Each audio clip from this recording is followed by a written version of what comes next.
SuperTalk Mississippi media production. This is Gerard Gibert, and thank you for listening to MidDays here on SuperTalk Mississippi. MidDays with Gerard Gibert is on the air. MidDays with Gerard Gibert is powered by C-Spire. Power your home or business with C-Spire Fiber. To learn more, visit supertalk.fm/C-Spire. C-Spire Fiber powers SuperTalk Mississippi.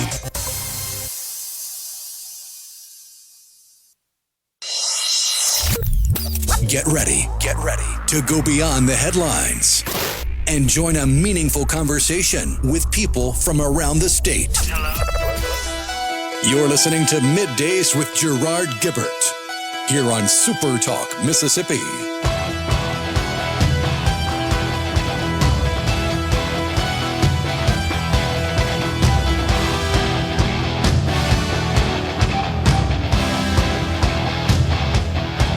Welcome to MidDays. I'm Ricky Mathews. I'm thrilled to be sitting in for Gerard today.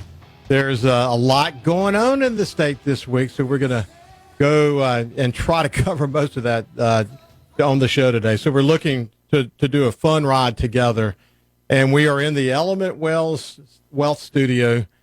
And are you thinking about planning a retirement? Do you have a plan? Go to myelementwealth.com or call 601-957-6006 to let Element Wealth help you find your balance between income, growth, and guarantees. And also always let us know what you're thinking on the C-Spire text line, 601-879-4395.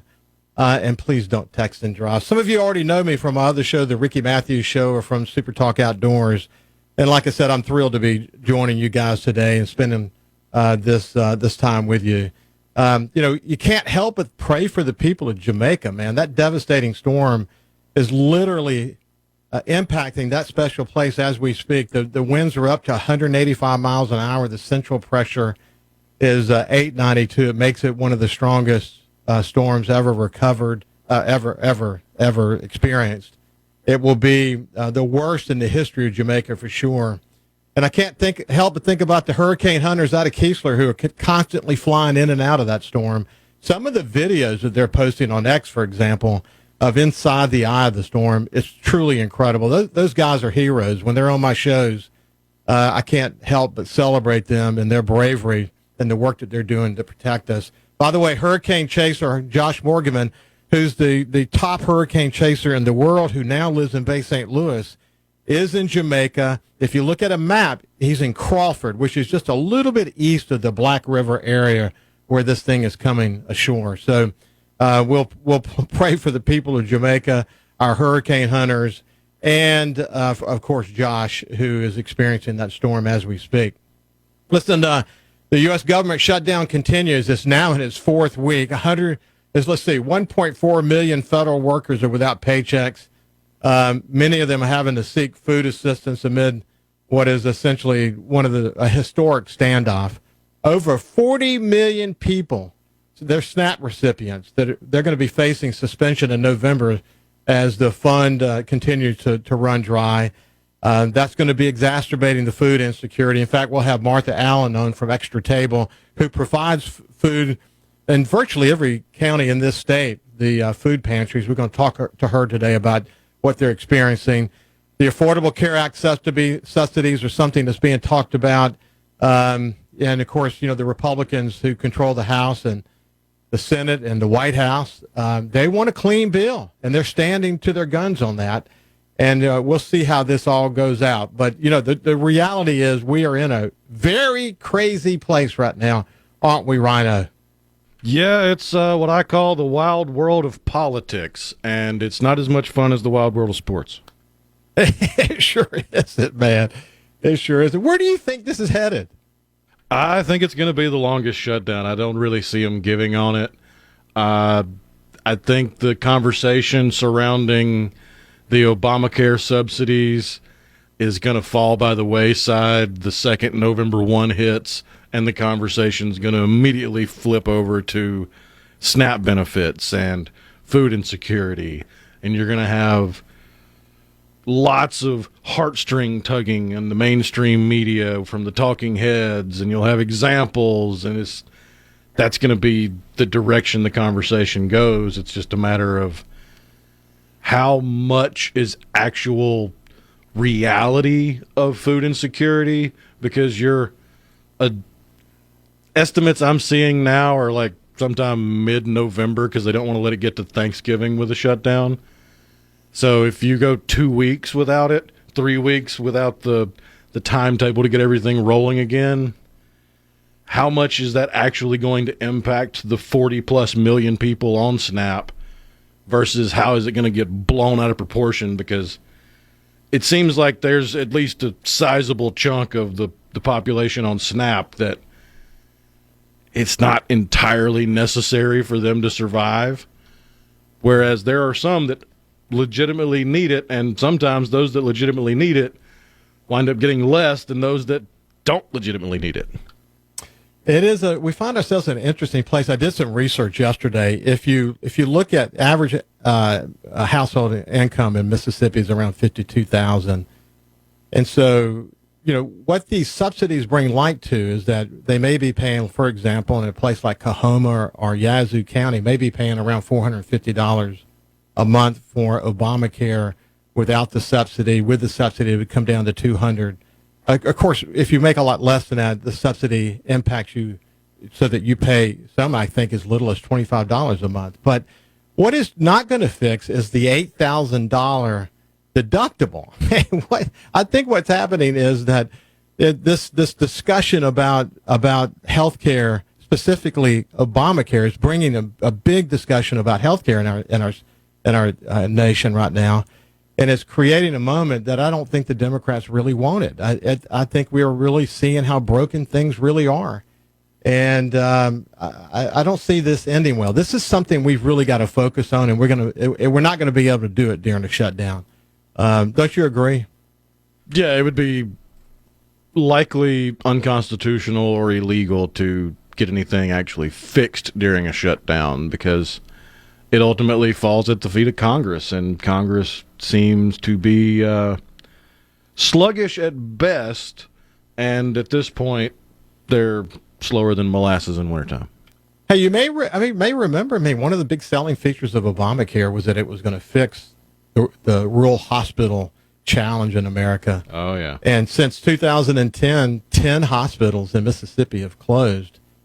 So we've got work to do. And you know what's interesting too? That my wife, I'm on Medicare now, but my wife is not able to get that yet, and she's a good ways away from it. So we're having to get insurance for her.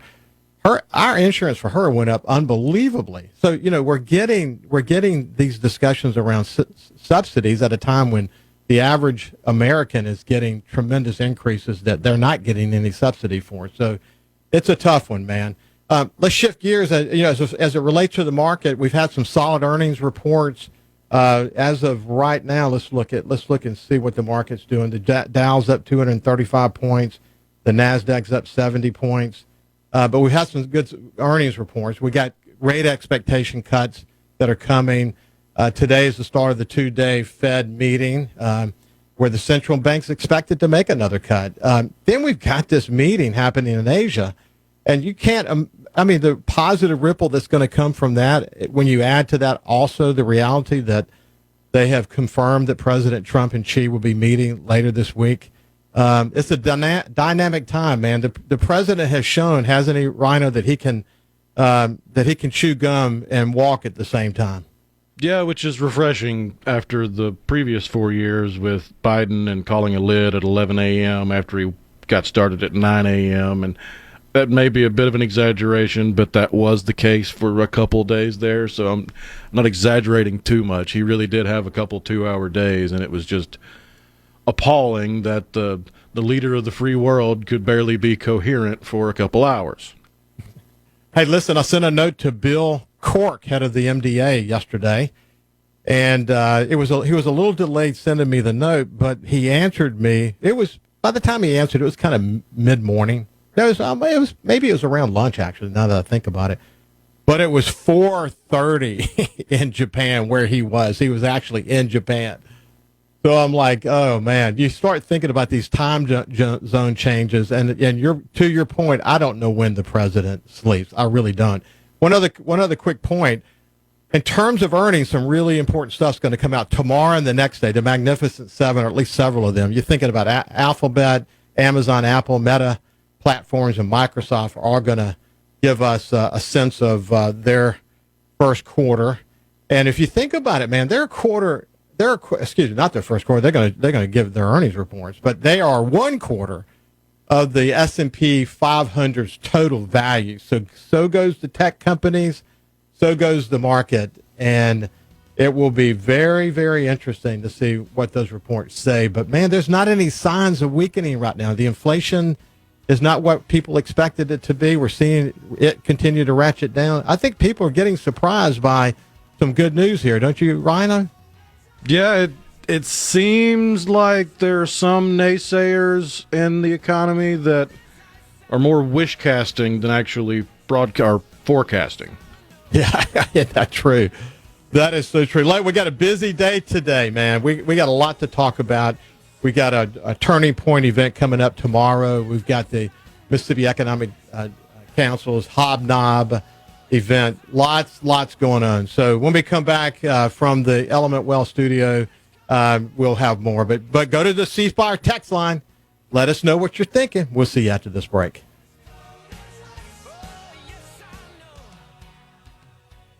I'm Rex Baker. This segment of Middays with Gerard Gibert is brought to you by Covington County Hospital in Collins, where your health matters. The talk that keeps Mississippi talking. We're rolling. Hit it. Go. Play it. Middays with Gerard Gibert on SuperTalk Mississippi.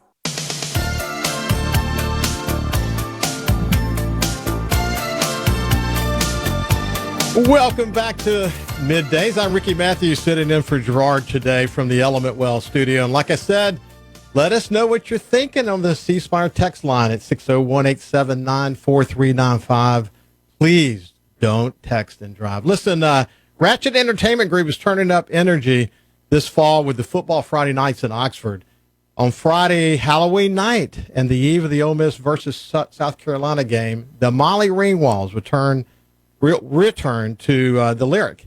They'll take you on a wild ride through the biggest hits of the 1980s with one of the most fun nights you'll ever experience. Get your tickets now at OleMissConcerts.com. And speaking of Football Friday Nights in Oxford's concert series, I'm thrilled to have Richard Greenlee with us. He's the owner and promoter of Ratchet Entertainment Group. Richard, how you doing, my friend? I'm doing great. How are you doing? I'm doing fantastic. Listen, we'll get back to the event here in just a second, but tell me about your company. Tell me about Ratchet. Well, Ratchet Entertainment was officially formalized around in 2019. Ratchet's it's spelled with a W. It's my high school nickname that my previous high school baseball coach, Mike Kennison, not really came up with. He used to, I'm getting a little side story here, but he used to say my name when he kind of get mad at me, real high pitched, like Ratchet.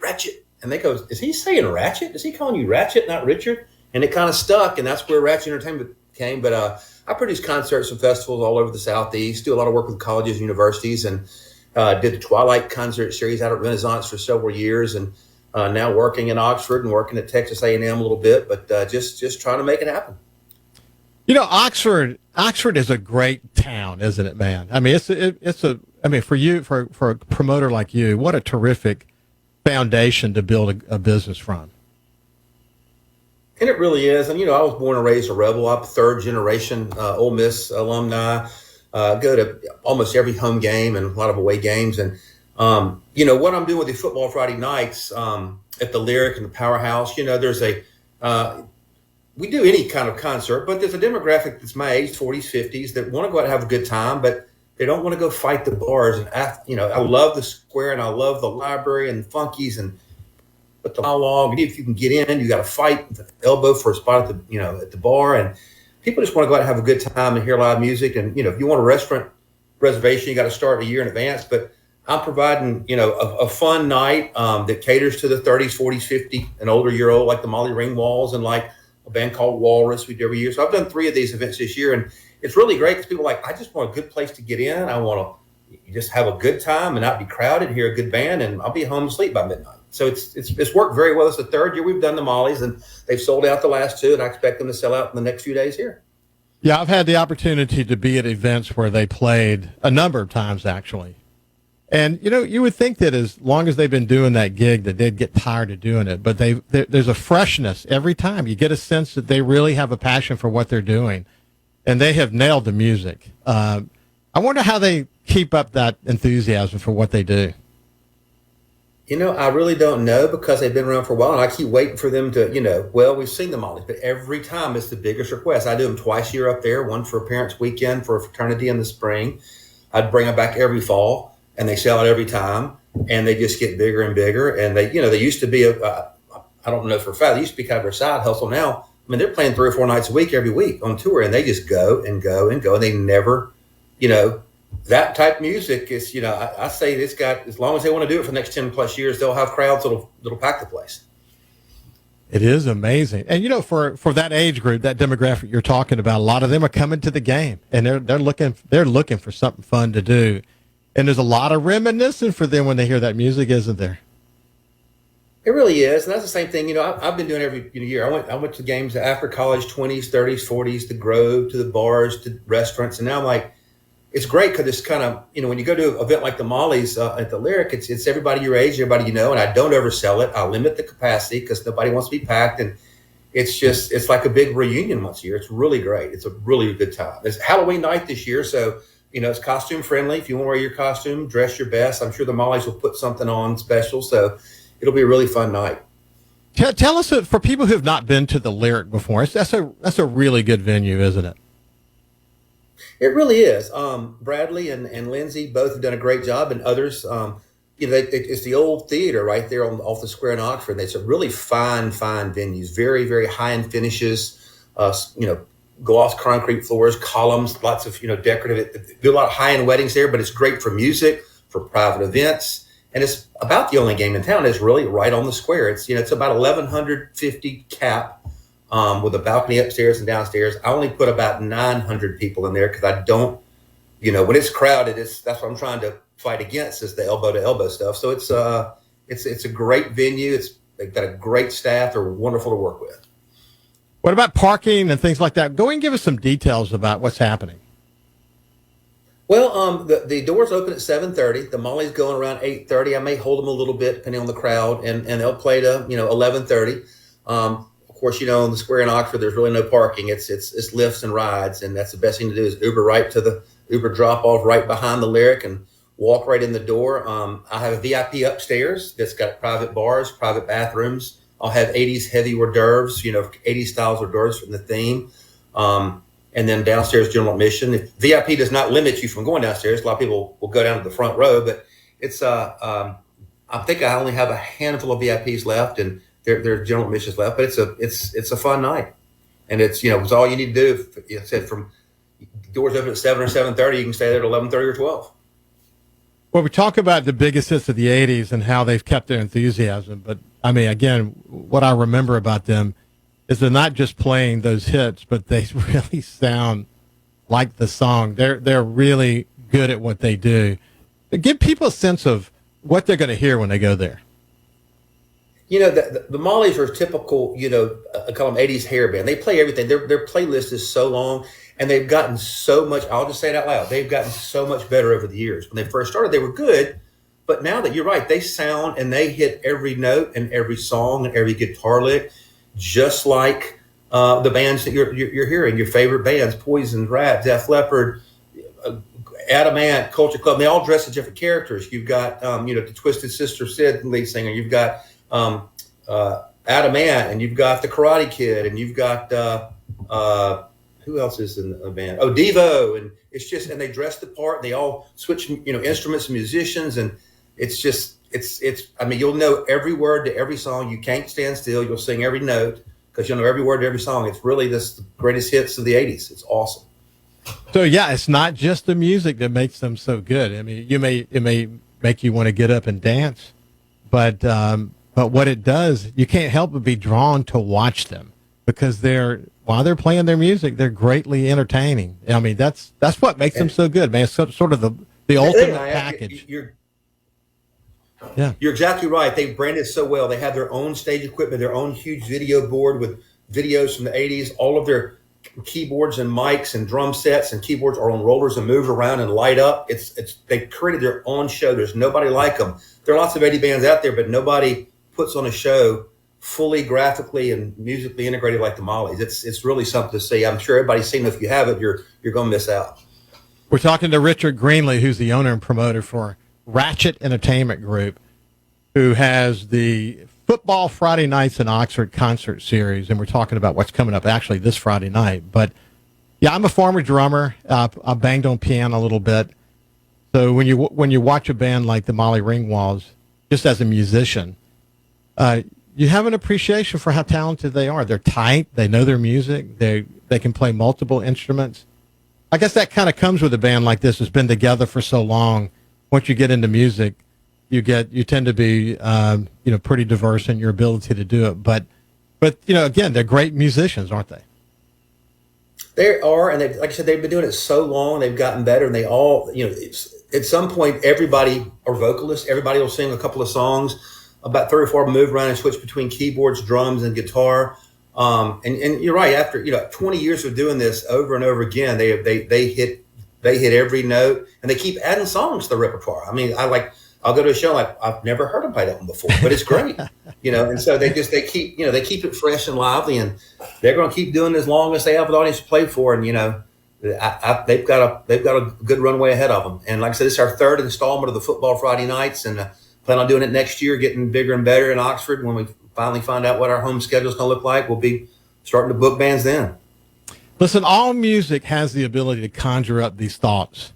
I mean, memories. You can put yourself in the moment when you hear that music. That's for sure. But I happen to know and remember the 80s music particularly well. And there's something about the 80s music, man. Maybe it stands out more than any other music. I don't know. There was a great transition happening in music in those years. And makes it fun, makes it something you relate to, and it's going to be a memorable night.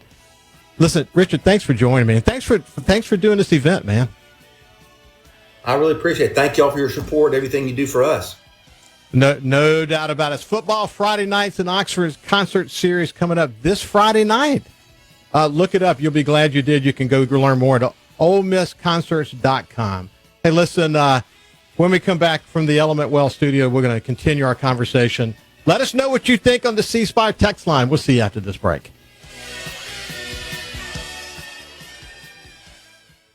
From the Seabrook. Okay, is everybody ready? I'm ready. Ready here. Middays with Gerard Gibert on SuperTalk, Mississippi.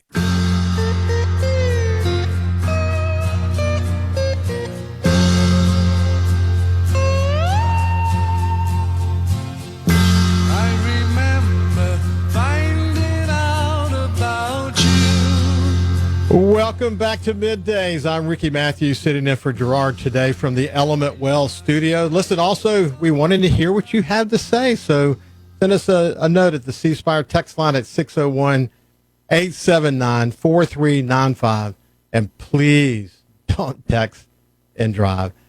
Listen, I'm thrilled now to have a powerhouse joining me. Leslie Lockman is the president of Turning Point USA chapter at Ole Miss. And we've got some exciting news to talk about. Leslie, are you there? Yes, I am. Hello. Good morning, everyone.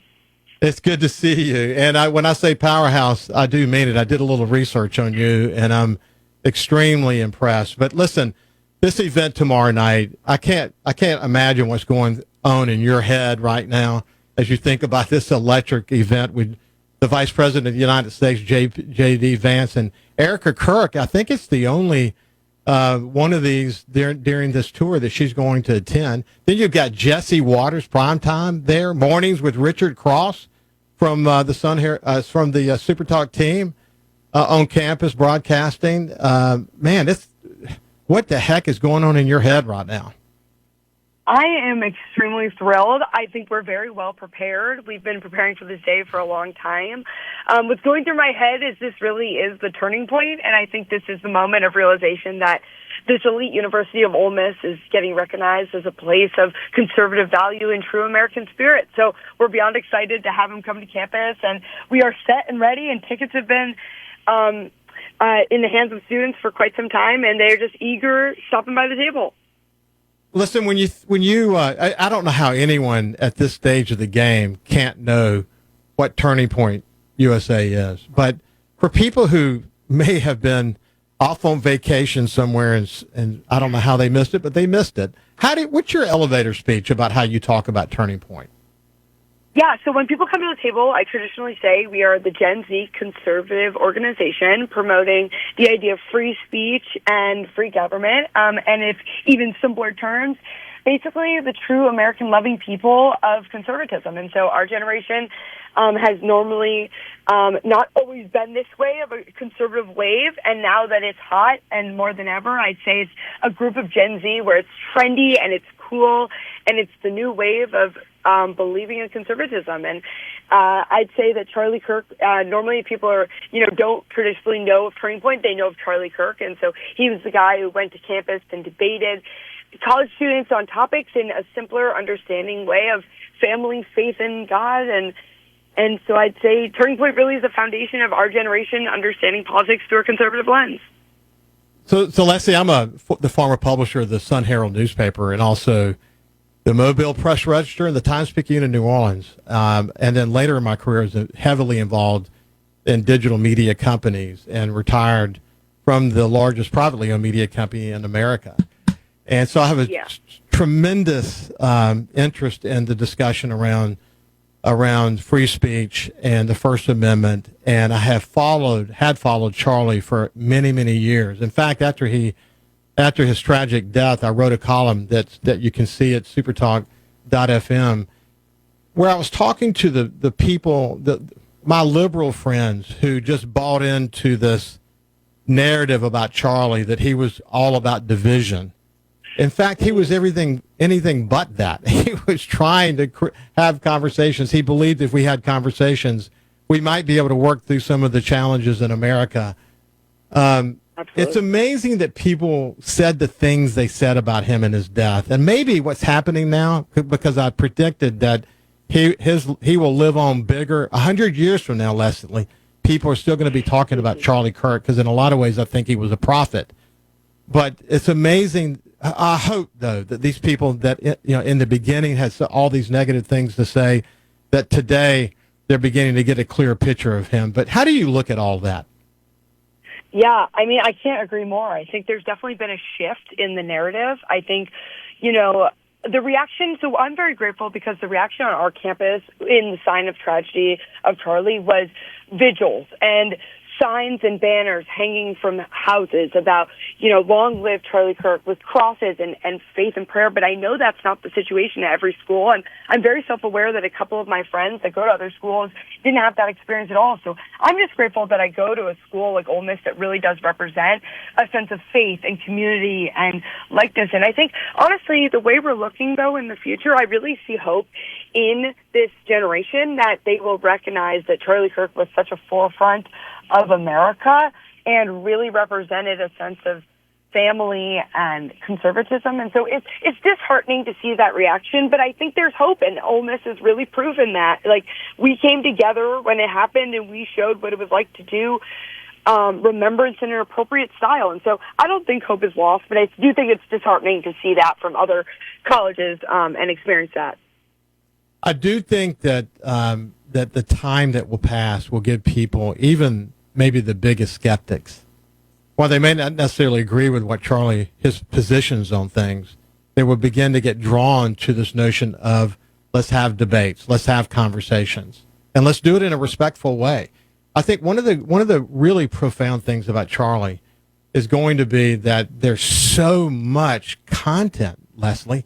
You think about the content, so much we haven't even seen yet. Turning Point's has so much to mine that they can then continue to inspire not only this generation, but many generations to come.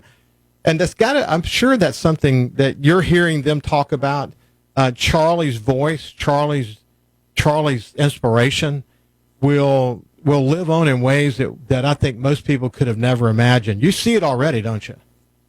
Absolutely. I think, you see everyone at our school. Normally it's a big trend to wear pins on your backpack and pins in the grove. And that entire game day, the day after he died, was nothing but Charlie Kirk pins from the top of the grove to the bottom of the grove. You can see it. People wear it around campus.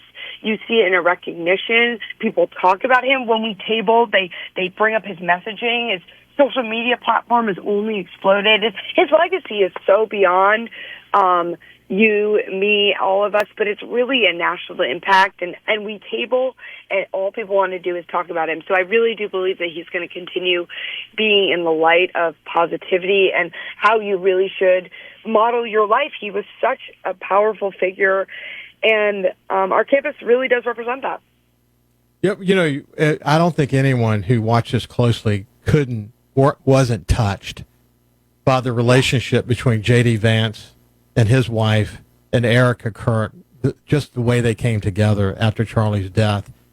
And then, fast forward, they're going to be there together tomorrow night. Man, I know that's not lost on you, but the inspiration that is, and them being together and what they will say, who knows how this is going to touch additional people going forward. Yeah. I can't agree more. I think, and seeing them come together is so beautiful. So we're the only tour stop that has J.D. Vance and Erica Kirk. Erica Kirk recently told the media she wasn't even, her team, Salem recently said something in the nature of, is she ready to do it? And she felt so passionate about doing it. And so it's just an absolute honor. And to see them together, it's been from the time from the happening to now, it's just been, I think, a roller coaster of emotion. So it's wonderful that they've turned towards each other and, united and really been the forefront of this is the turning point. That's what the tour stop is called, and that's what we're going to continue to do. I don't know if Charlie could have ever imagined when he named it Turning Point. Maybe he did have a sense that somehow his work would profoundly change sort of the course of history as it relates to touching young people and spreading sort of the principles of conservatism. What a perfect name. I mean, it's just literally the perfect name. Hey, are there tickets still available, Leslie? Yes, so student tickets are still available. General admission is waitlisted, so not to the general public, but there will be a live stream on Turning Point USA website, so if you can't make it, and then also there's going to be tons of clips, etc. This is the biggest tour stop of any in the country here in Mississippi, and so I do see this also getting replayed if you can't get a ticket, because it is it's a 9,600, just about 10,000 size stadium, but we do expect it to be full, and we've already had extreme amounts of interest in coming. So, although you might not be able to get a ticket, there'll still be other ways to hear the information and his message and legacy through the voice of Charlie, through the voice of Erica and Vance. I know that they will be able to. Listen, are you still a junior majoring in public policy leadership? Yes, so I'm in the Trent Law Institute here at Ole Miss. I'm a current junior, and believe it or not, I still do school alongside being the president of the largest organization on the campus of Ole Miss. Well, listen, throughout my career, I've had the opportunity to spend time with some extraordinarily dynamic people, award-winning journalists, Pulitzer Prize winners, and the like. You are a phenomenal communicator, and I look forward, actually, my other show, the Ricky Mathews Show, I'd like to invite you once this sort of dust settles around this event. You can come in and we'll have deeper conversations about all this stuff. So I look forward to spending some time with you. Yeah, I want nothing more. I really just want to be a figure that pushes his messaging of positivity and love and community, and that's really what it came from, and from a sense of just God, family, faith. That's all. He's really big on that, and we're going to continue to love America. I'm putting my flag outside my house, and that's really just, I think, my job as president. It's so awesome! Middays with Gerard Gibert. Come on, let's get on with the show! On SuperTalk, Mississippi.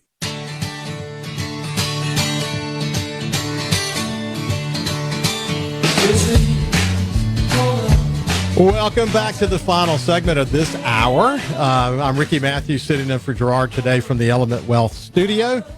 And as I always like to say, remind you we want to hear what you had to say. So go to the C Spire text line, 601-879-4395. But don't text and drive. Rhino, Leslie was impressive, wasn't she? Oh, yeah. She seems like she's got a pretty good head on her shoulders. Really, really articulate, very smart. Well, in fact, we'll talk a little bit more about this event coming up, but I've got the Fox Weather app up and running during the show, and I'm watching unbelievable images already, not only the satellite images, but also just on the ground there in Jamaica, what they're experiencing as that eye comes ashore. But you can't help but think about our hurricane hunters, Rhino. My God, they're heroes, aren't they? Oh, yeah. Those dudes are tougher than nails, and they go into places with airplanes that most people don't want to be in a tank. But about 2 hours ago, maybe a little longer than that, they had a plane in the eye doing circles, and one of the other hurricane hunters was back at the base watching, going, well, they haven't dropped a transponder, so why are they circling? I'm starting to get a little worried.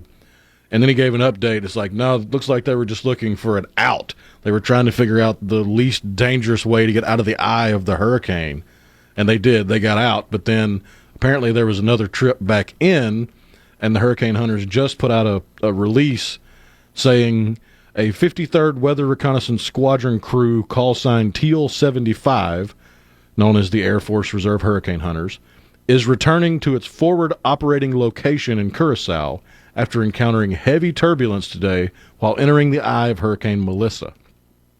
During the event, the aircraft briefly experienced forces stronger than normal due to turbulence. While this does not automatically indicate damage, standard safety procedures require an inspection before returning to operations. So it got spicier than even they want to handle. Out of Keesler, that's the guys out of Keesler. We know them well. They've been on our show. They're heroes. They are fearless. I mean, they're fearless to a point. Obviously, safety is their highest priority, and they've got this incredible support team that travels with them. But man, I mean, listen, I've been invited to fly, and I will fly with them at some point. But I'm not interested in flying in a storm like this. I mean, this takes a special kind of fearless, and that's not me. Would you go, Rhino? Oh, yeah. I got the opportunity several years ago now to go in a B-17 for a flight. And I have the unique distinction of being the only person that landed in the plane without wearing a seatbelt because, well, there was a little bit of a line to get back to our seats, and they were ready to land. And the guy that was in charge of everything, everybody in charge of everything, got everybody in their seats. And I'm sitting there waiting to go. And he just, all right, sit down. And I sat down on the floor of the plane while it landed. So I think if I can handle that, I could handle a flight with the hurricane hunters. Yeah, man. Listen, it's incredible. I'll never forget. We rode out Hurricane Katrina on Back Bay. Had 10-foot waves pounding into our house, and at the height of the storm, hurricane hunters are flying over our house. I mean, it's crazy, man. It really brings home quickly how lucky we are to have them, how important their mission is, and as you pointed out, what they're experiencing in Jamaica as we speak is not characteristic, but they're still willing to go do it. Imagine, buddy, being inside that eye, flying around trying to find the smoothest ride out. It's even harder to imagine when you see the videos that they've put on Twitter and social media, where it's GoPros they've got mounted to the windows of the plane, and they call it the stadium effect because the clouds of the eye just go almost vertically straight up, and it looks like you're entering a coliseum with the walls of the coliseum going up. And it's astounding to see that footage. Yeah, it really is. Listen, Hurricane Katrina, same exact scenario. And what happens as a storm gets bigger, it goes through an eye wall replacement cycle. The eye, an outer eye begins to form, and then the inner eye begins to break down, and the storm spreads. And that's what happened with Katrina. That's why Katrina, the storm surge of Katrina was so wide and dangerous. But we were lucky in coastal Mississippi. The storm surge was still that of a 5+. The winds were that of a 3 because it went through that eye wall replacement cycle. Melissa, they hoped would go through an eye wall replacement cycle, but it did not happen, man. It went in full force. That eye, you saw the the pictures that the hurricane hunter was posting, the perfect eye, literally in the moment that it was making landfall. And I feel so much for the people of Jamaica. It couldn't have been a worse scenario for them, man. Anything else you want to add about that?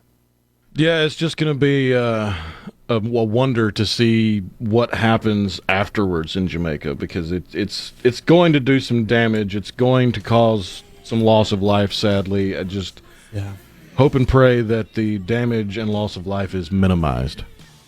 I wouldn't be surprised to see Mississippians, because we know what it's like to help each other out. We know what's in the heart and souls of each other when we see a disaster like this.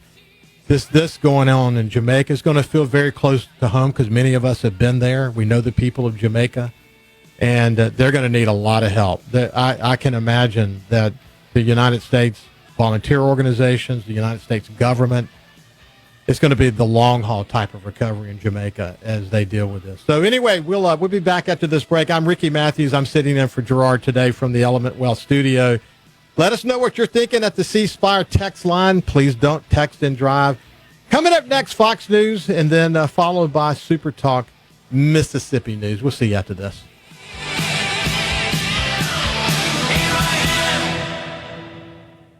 Hour of Middays with Gerard Gibert is brought to you by the Mississippi Business Journal. Visit msbusinessjournal.com. Scott Coopwood, publisher and president. Welcome to the show that challenges you to think deeply, and look beyond political posturing. You're listening to Middays with Gerard Gibert here on SuperTalk Mississippi.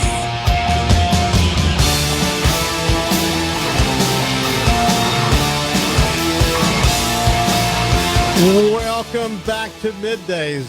I'm Ricky Mathews, sitting in for Gerard today. I appreciate you letting me join you as we take a ride across the Mississippi today that has a lot going on. I guess if you stay the whole 3 hours with us, you'll get a sense of that. But we're coming to you from the Element Wealth studio. Are you thinking about or planning for retirement? Do you have a plan? Go to myelementwealth.com or call 601-957-6006 to let Element Wealth help you. You can find balance between income, growth, and guarantees with their help. That's for sure. Also, let us know what you're thinking on the C Spire text line, 601-879-4395. Please don't text and drive. Well, my next guest, as I mentioned at the beginning of the show, there's a lot going on with the government shutdown, and Martha Allen, who's the executive director for Extra Table, a good friend. She's been on my other show many, many, many times. I'm thrilled to have her today as we get an update on what she's doing to sort of ramp things up as food banks across Mississippi could be challenged as a result of the lack of SNAP funding that may be coming in November. Martha, are you there? How you doing? I'm here. Good morning, Ricky and listeners. Thanks for having me. I'm excited to talk about my passion, which is feeding food insecure Mississippians. Listen, I literally just got your press release, and I was just reading it during the break. But let's start right off the top, and then we'll go in a little bit deeper about what you guys are doing. But talk about your press release, and then we'll go from there. Yeah. So if you don't know what Extra Table is, step one is, what is Extra Table? So we were founded in 2009, so 15 years ago, by Chef Robert St. John. And we are a food bank, not a food pantry. We do not receive government funds.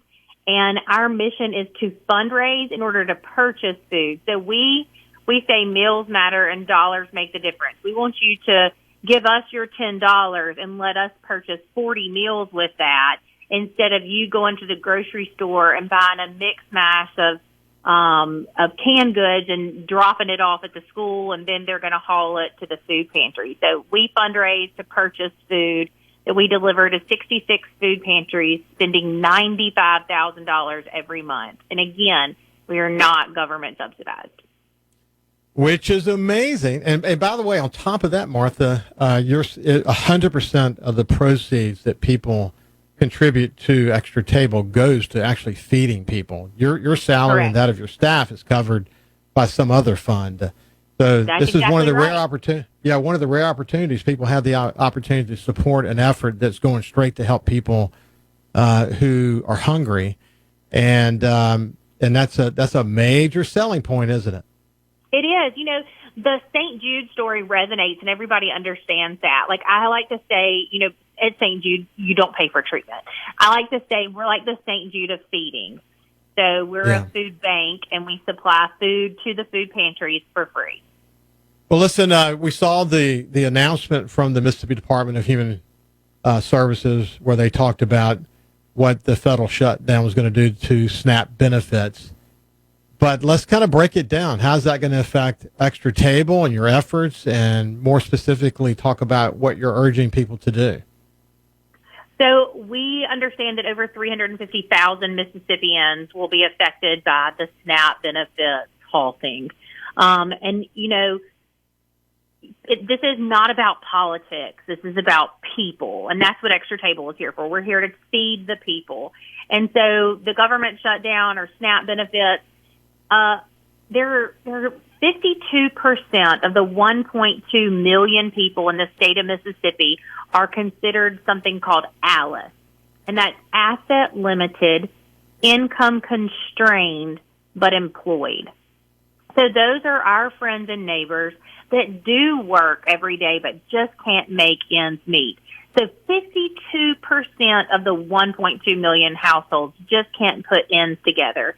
And so for many of those people, they do receive SNAP benefits, and they also do go to the food pantry, and they're doing all the things they should.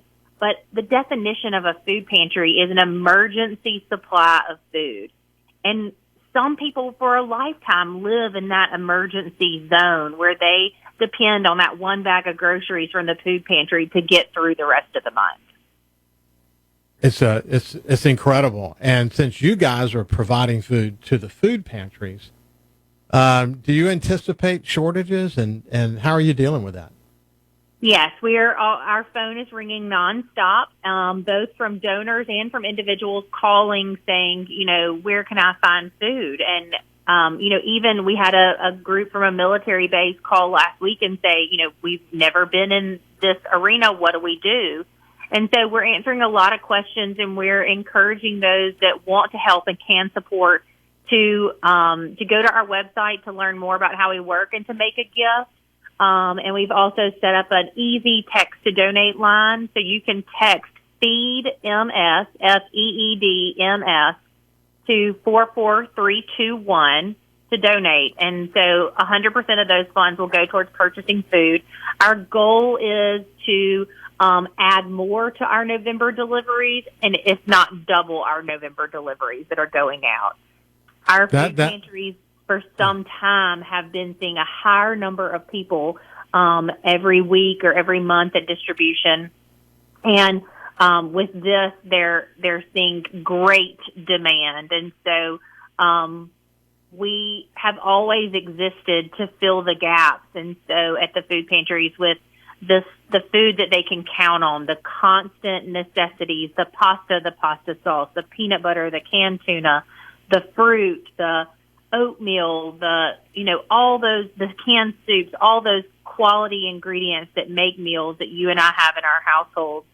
And so we are going to remain mission focused, and we like to say that meals matter and dollars make the difference, and donations fill plates. So your great acts of generosity are what we're looking for in a partner right now.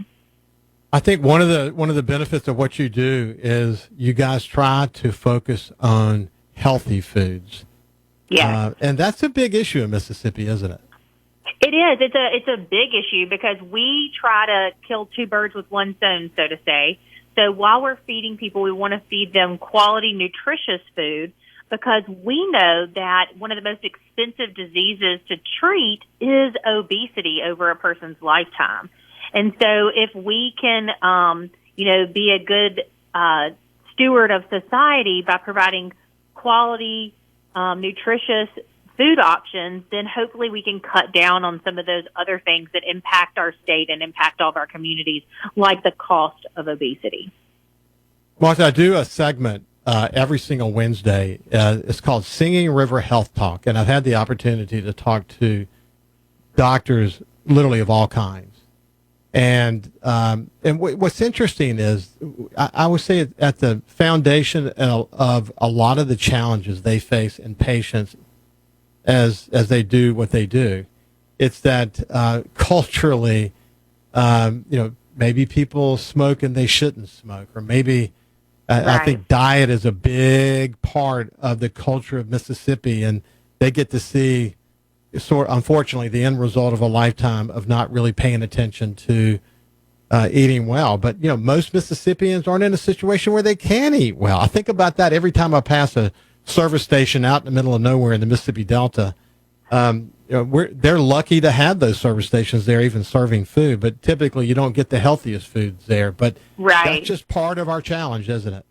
It is. In the rural nature of our state, and we are 40% of our state is a food desert. So that means that, when you're trying to get to food, get to a grocery store, there are obstacles in your way. And we are not a state of public transportation. So that adds another level of people having difficulty to get to a grocery store when they need to. And so I think it's important that our food is respectful too.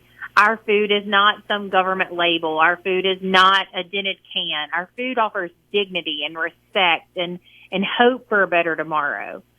Our goal is not to make someone feel more shame about standing in a food pantry line. Our goal is to offer them support and help raise them up and break the cycle of hunger, break the cycle of poverty, and really do great work in the state of Mississippi. And what I'm blown away with when I have leaders and volunteers from food pantries of all kinds here in coastal Mississippi and others from across the state, they share that same value that you just expressed. They're so passionate about what they do. Can you hang around for another segment and let's talk a little bit more? Sounds great. Good. This is Martha Allen, who's the executive director for Extra Table, and I'm Ricky Mathews, sitting in for Gerard today on Middays. I'm honored to be here and, coming to you from the Element Well studio. Also, we want to hear from you. So, use that C-Spire text line, 601-879-4395, and don't text and drive. When we come back with Martha from Extra Table, I want to go back to the beginning. She mentioned Robert St. John. If you've not heard the story before, it's an amazing story of commitment to service. And Martha's been part of that journey for an awful long time. We'll talk a little bit about that when we come back. We'll see you after this break. I'm happy. It's interrupt this program. Gerard Gibert. Here we go. This is huge. Huge news. Huge news. Huge. You need to listen to this. Middays with Gerard. SuperTalk, Mississippi.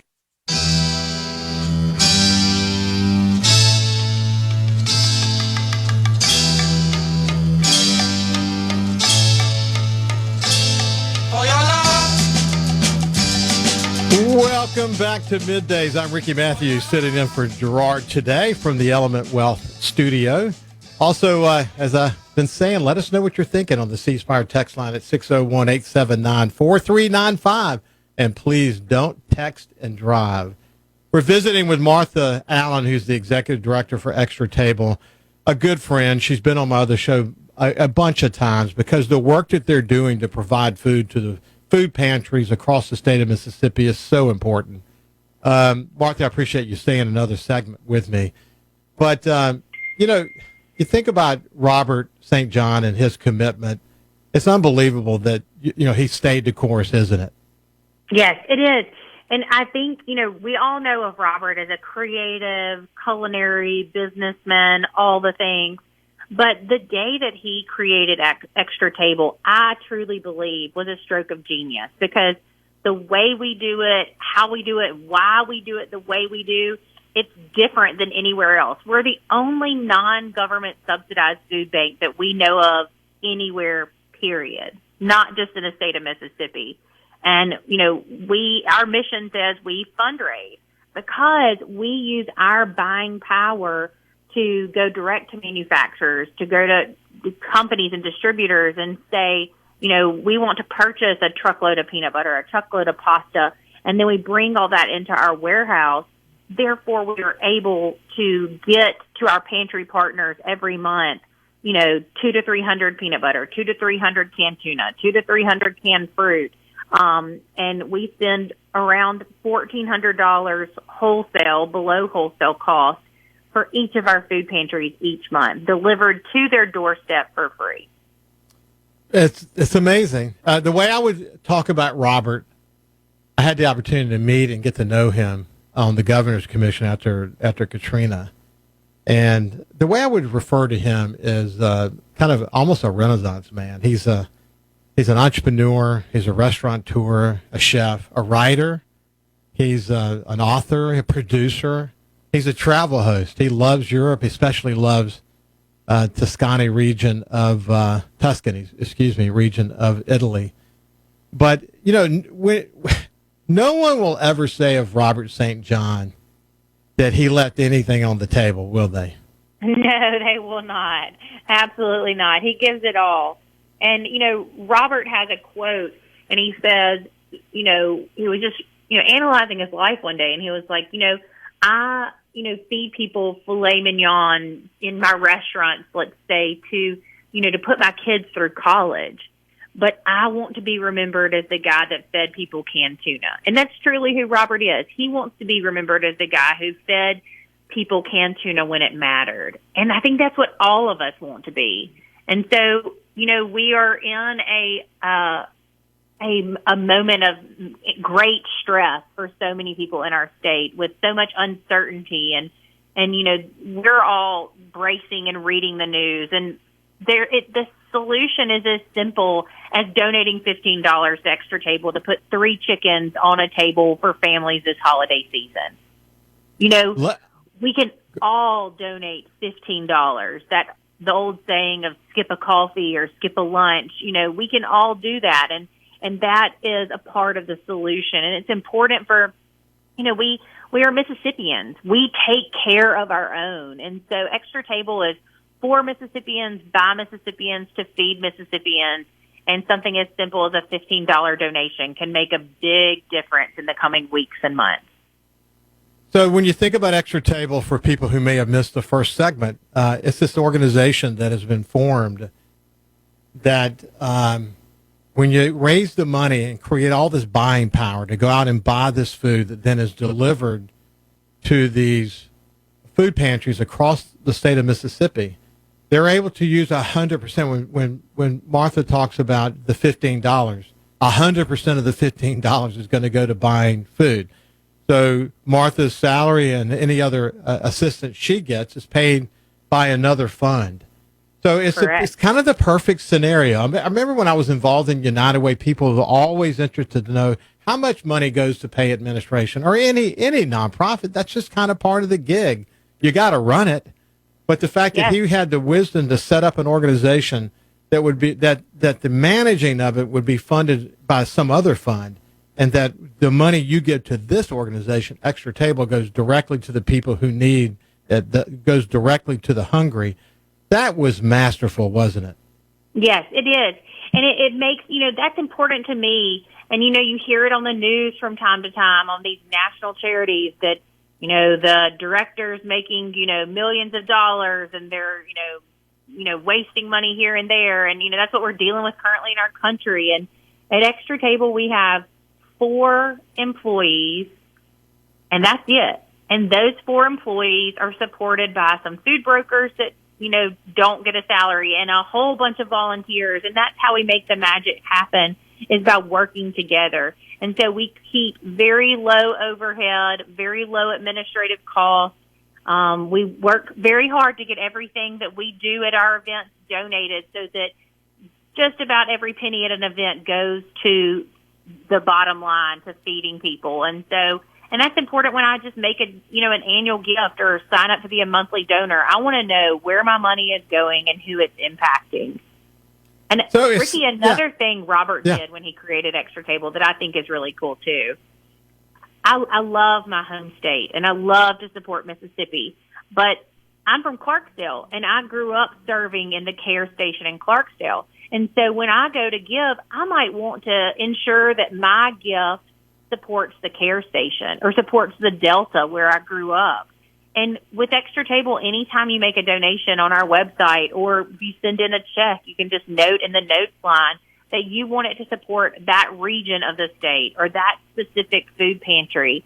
So you're not just feeding hungry Mississippians, you're feeding your actual hungry neighbors. So someone wants to give the $15 that you mentioned. Tell them how to do it. You can go to extratable.org and just click donate. You can text Feed MS, so Feed Mississippi, Feed MS, to 44321. So 44321 is the number that you text Feed MS to. But it's always easy to head over to extratable.org and click that donate button in the top right corner. And the reason we're having this conversation is because the government shutdown is going to put the SNAP program in peril. And one of the points that Martha made was that before the government shutdown, they were already getting more requests from the food pantries for more food. So there was already a bit of pressure on the system. And then you add to this, if this continues like it may, and as Rhino and I discussed earlier, I mean, we may break records, unfortunately, with this government shutdown. So a lot of people could potentially be impacted by it.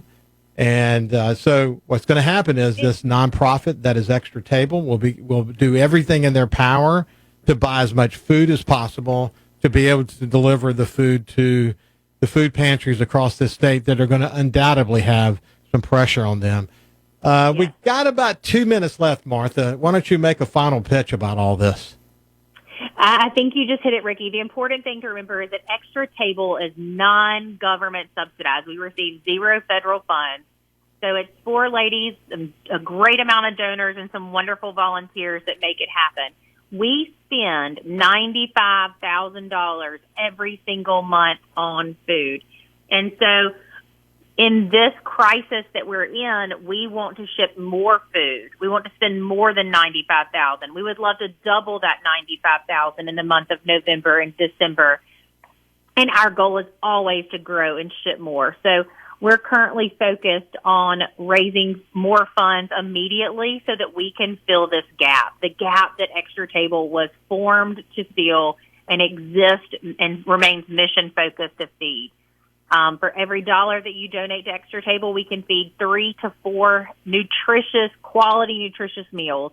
And so we're fighting hunger and obesity right here in our home state.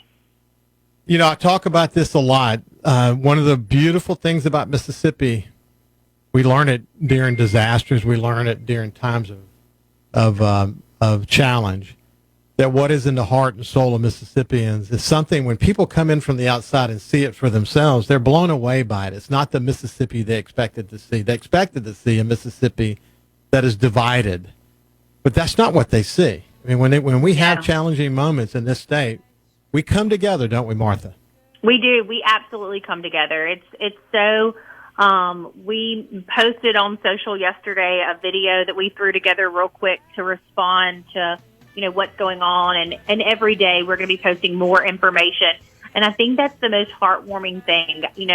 I walked in the door to work yesterday with great panic in my heart. How are we going to do this? What are we going to do? And the phone immediately started ringing, like, how can we help? What do we need to do to help? Have you seen this? That's a reminder that when the going gets tough, we come out and help each other. Martha Allen, Executive Director for Extra Table, thank you for joining me. Thank you. Have a great day. This has been, as I said, Ricky Mathews from the Element Wealth Studio. Use the C Spire text line. When we come back, we'll continue the conversation. We'll see you after this. From the Sebring, Gerard Gibert. Going beyond the headlines, breaking down the stories that matter to Mississippi. Middays with Gerard on SuperTalk Mississippi.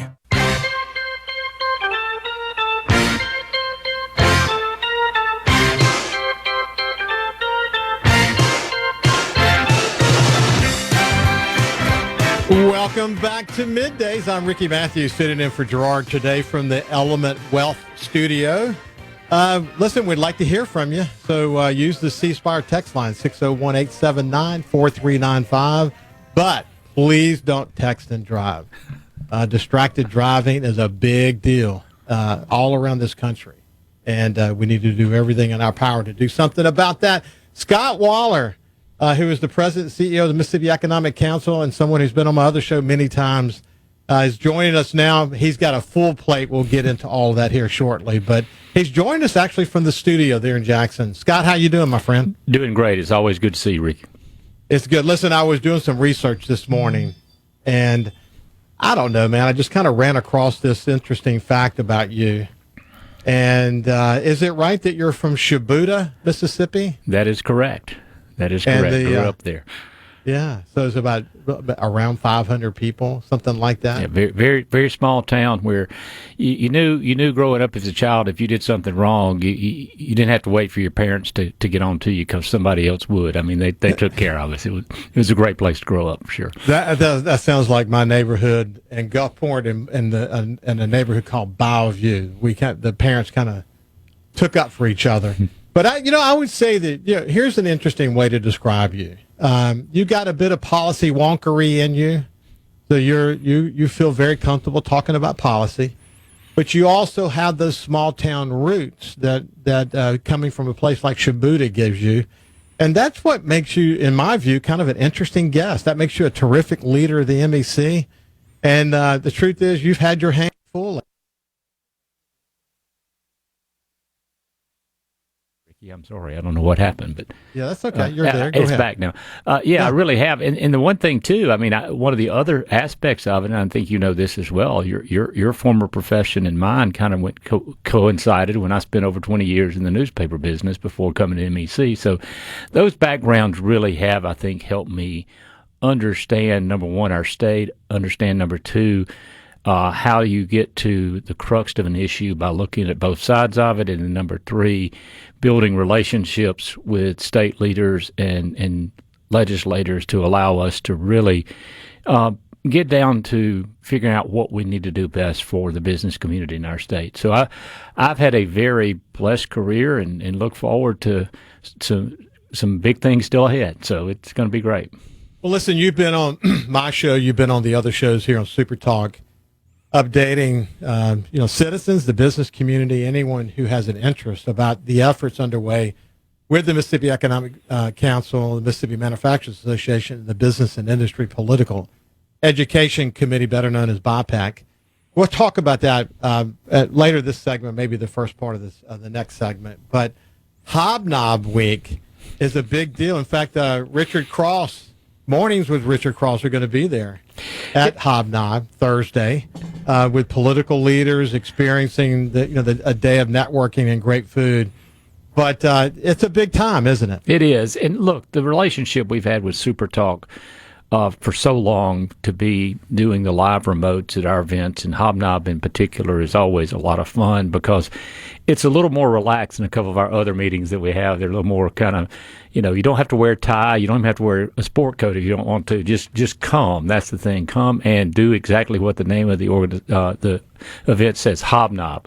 It's interesting. There's kind of two groups of people that show up at Hobnob. We have an area in the back of the Coliseum where they just stand and network and talk and hobnob. And then we have those that really want to hear what our state leaders have to say. And we've got plenty of places there for them to sit and listen. But we've got a great lineup this year, probably as good as we've had in a long time. We're going, the day will be highlighted by Governor Reeves. He'll close us out before we do lunch. We do a fantastic lunch.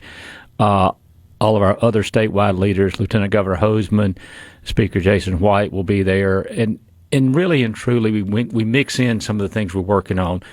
Very excited about a panel that we're doing right now that is really looking at how do we equip Mississippians for workforce and growth and innovation.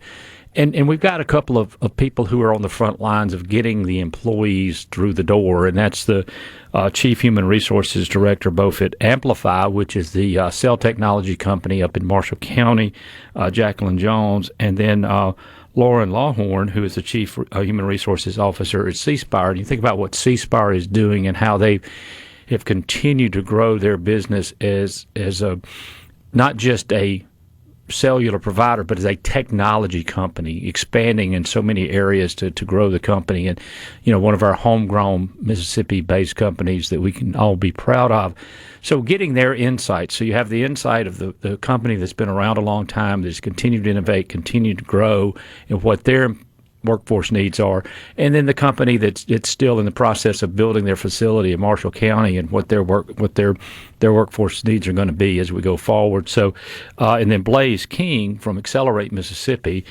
Blaze is really he's the director of workforce innovation there at Accelerate Mississippi, and he one of his jobs is to also oversee the career coach program, which we're very proud of the fact that we now have that throughout the state and give students a chance to learn about careers. So we got to really continue to build out that program and improve it and figure out ways to get the outcomes we're looking for as it relates to our career coaches. So that panel is really something I'm looking forward to. In addition to, of course, there's always the politics. That's the fun part of the day. But that's part of what we're doing. It really, listen, I mentioned this at the beginning of the show, I exchanged notes with Bill Cork yesterday. He was in Japan. It was 4:35 Bill's time, Japan time, which when you start to look at those time differences and you get a load of what President Trump's doing on his Asian tour, it makes you wonder when in the world is he actually sleeping. But the note from Bill, I didn't know he was in Japan when I sent him a note, and to learn that's where he was. The reality is there's so many people on every dimension right now working to continue to maximize the economic opportunity that Mississippi is enjoying. I think about the conversation with Mary Graham, president of Mississippi Gulf Coast Community College, or the president of William Carey. I spent a whole hour last week with Mark Keenan from Mississippi State, and I marveled really honestly at, sort of knew this going into the conversation, how many dimensions Mark, as the president of Mississippi State, was having to operate on simultaneously to be a successful president. Forget about what he's involved with on the collegiate sports side as a leader in this nation. But, man, isn't it great in your role to see so many stakeholders understanding what Mississippi has to continue to do to stay on the cutting edge and stay competitive? It really is. I mean, my predecessor, Blake Wilson, coined this phrase of putting us in the place of greatest opportunity, and we now have that as part of our mission at MEC. And I think as we go forward, you mentioned the new organization we'll talk about in a little while, that will continue to be how do we put a vision in place that we move forward. But I think Mississippi is in a place of great opportunity right now, unlike anything that I've seen in the 20 years I've been at MEC, and even in my lifetime growing up in Mississippi and living here throughout my life, is we're seeing things happen that a lot of people didn't think we would ever see. We're seeing improvements in education at a level that is incredible. Now we've got to take that to the next level, and that's where we see ourselves, particularly as it relates to how do we create pathways to true opportunities here in Mississippi. It all begins with a connection between businesses and education.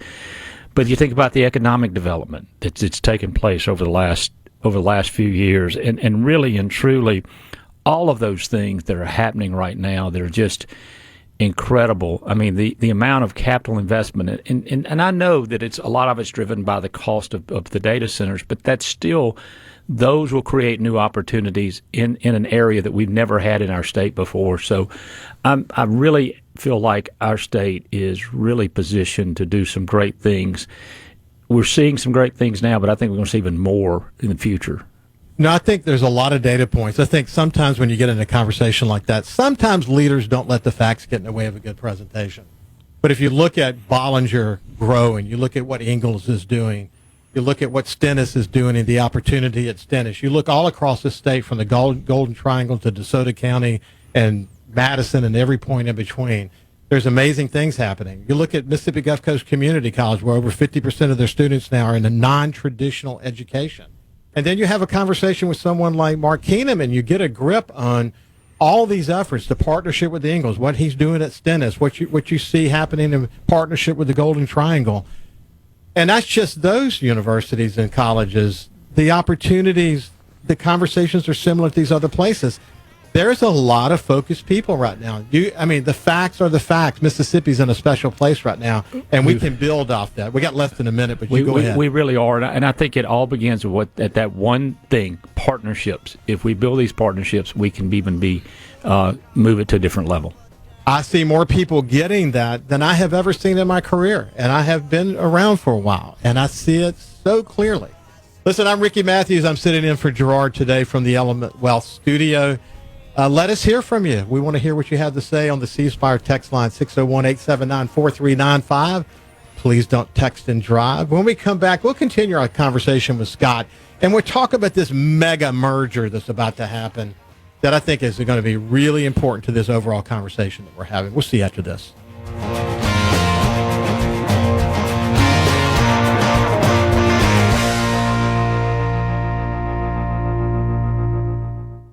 Up of Mississippi. Gerard Gibert. He keeps his classified documents right where they belong. Inside a Journey record jacket from the 1980s. Gerard Gibert. SuperTalk, Mississippi.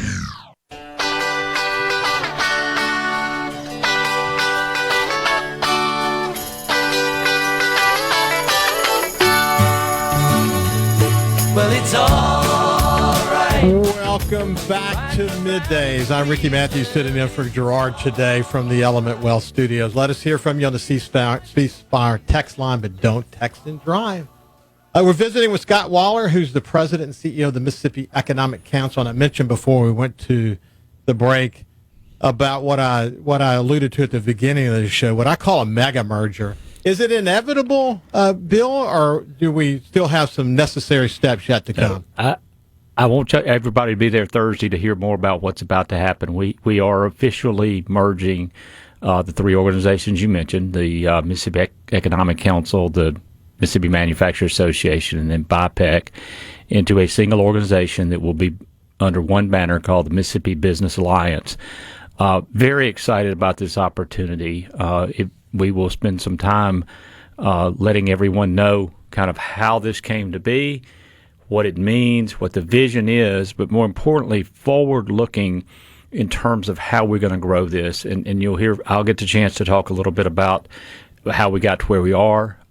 John Hairston, who is CEO of Hancock Whitney, is currently the chair of MEC and has agreed to serve as the first chair of the Mississippi Business Alliance. He will be with us on Thursday, outlining kind of his vision as well as to what this is all about and why this matters, to bring these organizations together to speak as a single voice. So in reality, we have a chance to really create something special. John McKay, who is currently the president and CEO of the Mississippi Manufacturers Association, will be the president and CEO of the Mississippi Business Alliance. I will move into a different role. I will be over the foundation programs, and we'll be talking about one of the programs that we launched last week that will be a big part of what our foundation will be doing at Hobnob as well. And we can talk about that in a few minutes if we have time. But ultimately, Ricky, for so long we've had these organizations that have served the business community, and they've all had their role. But in reality, to really be effective, to really speak as that single voice, to really give us that opportunity to be the type of organization that our political leaders can understand where we're going and what we need to be doing to grow our business community, to grow our economy, and ultimately provide opportunities for all Mississippians to be prosperous. This was an opportunity to do it, and the stars aligned. And I'm so excited that the stars have aligned to allow this to happen. But I'm even more excited about the leadership. When you have someone of John Hairston's caliber that's going to play that volunteer role and work with our board, which is going to be a tremendous board. We had a meeting 2 weeks ago and had a organizing committee that had the authority to select the board, pass the bylaws for the organization, and then select the CEO as John McKay to oversee the operation. There are some great days ahead for the business community here in Mississippi under this combined umbrella. Bill, and I appreciate your leadership. Listen, when the conversation that you and I were having, before we went to break. I would refer to this as literally playing a part in helping to secure Mississippi's future by bringing all those CEOs and business leaders into a single organization with a single voice. It's sort of what we did with the Business Council back after Hurricane Katrina hit, and it will have a fundamentally strong impact. John Hairston, incidentally, is a good friend, and he has expressed his excitement about this. It's been a heavy lift, you all know that. But I've worked with him in the community for many 30 years. I don't even know how many years. But we're dear friends, and I know him to be one of the smartest guys I know. His ability to compartmentalize is as good as anybody I know. He has enormous capacity. He is literally the perfect chairman to have of this new organization. I'm sure you see it the same way, don't you? Without question. I mean, it's interesting. Sometimes, I've always said sometimes it's better to be lucky than good. As we were putting all this together, I was thinking about who all needs to be at the table, who all needs to be in leadership, and I go back 2 or 3 years and thought about who our chairs would be, how they would align with their involvement with the other organizations.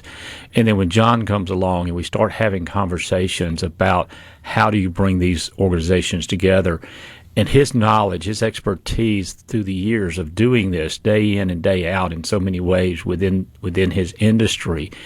What I love about John is John's a chemical engineer who's running a bank. So that gives you a totally different mindset of how somebody thinks. And to have that kind of perspective has been really cool in bringing this together. And honestly, I think the timing could not have been better. I think that we're getting this done quickly. And then really and truly, I think we're going to have a chance to do some great things. And I know we're just about out of time, but I do want to remind everybody again, Hobnob is in 2 days, and it's going to be a lot of fun. We're going to talk a little bit about our Work Future Institute, the work for workforce and educational excellence. We've got a great agenda. I hope you'll join us. Go to mec.ms. You can still register, and it's going to be a fun day. It's going to be the thing to do this year, especially given all that you and I just talked about. It's been a heavy lift for you bringing those organizations together. We've been talking about it for a while. Congratulations on reaching this point. It's been a pleasure to spend some time with you, my friend. Thank you so much, Ricky. You bet. This has been Bill Waller from the Mississippi Economic Council. Listen, it's been great to continue to spend time with you today. I'm Ricky Mathews from the Element Wealth Studio. Give us some thoughts on C Spire text line. We'll see you after this break. Get ready to go beyond the headlines and join a meaningful conversation with people from around the state. Hello? You're listening to MidDays with Gerard Gibert here on SuperTalk, Mississippi.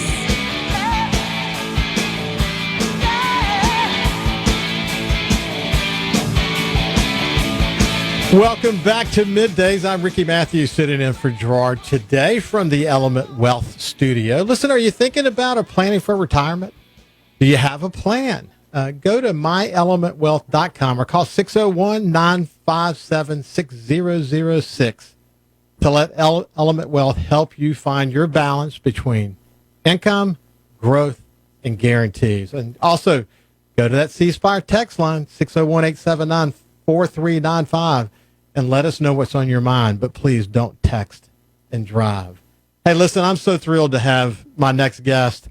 She's a regular on my other show, the Ricky Mathews Show, and someone I have tremendous respect for. The work that she does in the community is really literally leading by example, and you'll get an understanding of why as we continue our conversation with President and CEO of the Jackson County Chamber of Commerce, and also a contributor to SuperTalk Mississippi News, my friend Paige Roberts. Paige, how are you doing?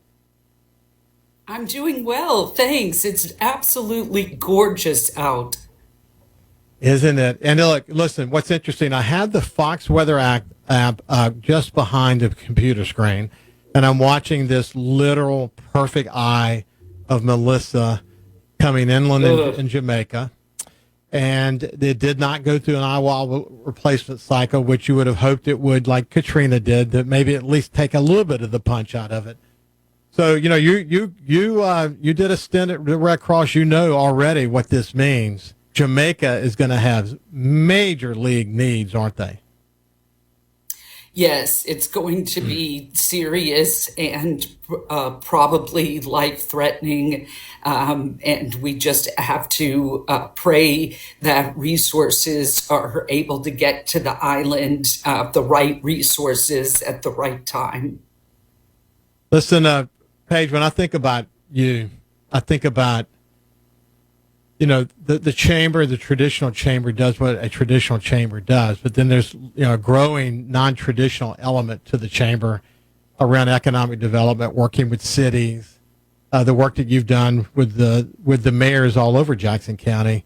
But as an example, working with the mayor of Pascagoula, for example, on, historic districts and grant funding and helping them find ways, as Governor Barber used to say often to us after Hurricane Katrina, the federal government and government will help you get back on your knees, but it's private enterprise that's going to help you get back on your feet. And the work that you're doing to bring, private investment into those cities is so darn important. But then the chamber's role goes beyond even that. I mean, when you think about the championing that you're able to do as it relates to mental health, there's a lot to stay focused on these days, isn't there? Yes, we're working on childcare access for workers, mental health from the families to the employees, and revitalization efforts, as you mentioned, Ricky, because what we're doing, our mission hasn't changed.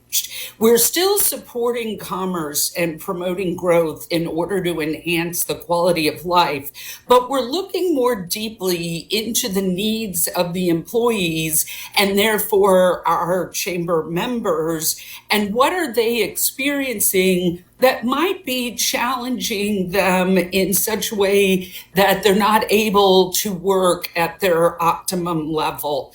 And that does include things like healthcare and public safety and childcare, mental health, transportation, workforce development pipelines, you name it. If it's affecting our workers, we're trying to figure out how to make it better.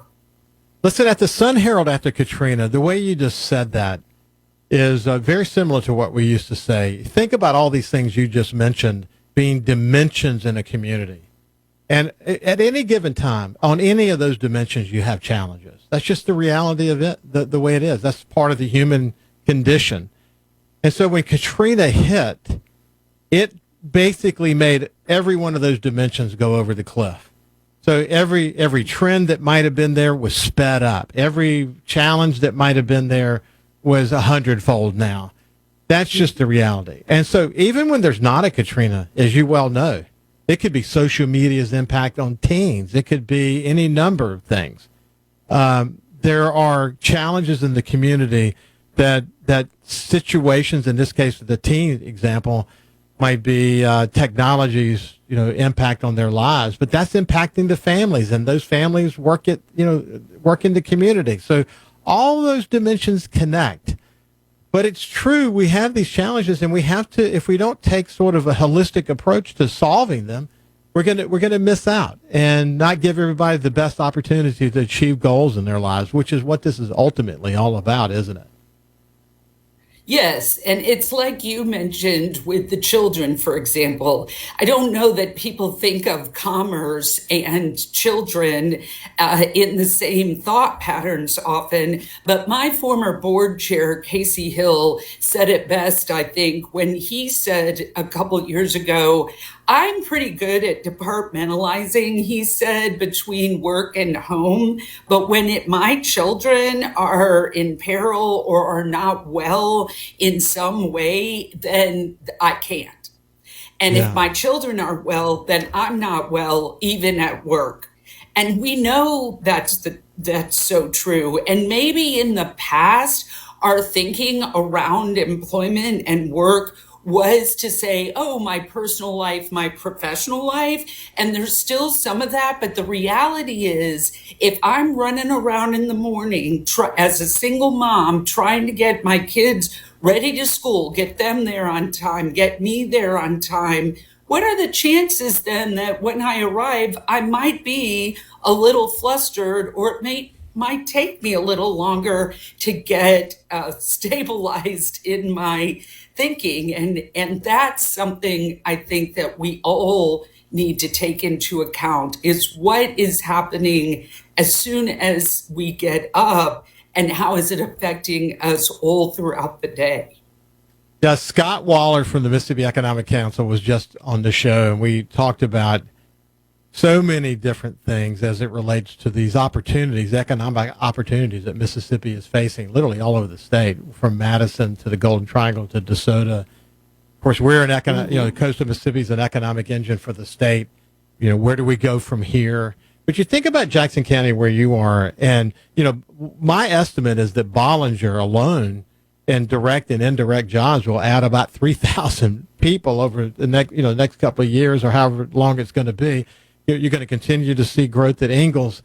There is a lot of stress that comes with a community growing. Just think about what they might be, but just workforce development by itself is a stress in the community. And we've got to really pay attention if we want this growth to equal a community that thrives and not a community that's ultimately significantly challenged.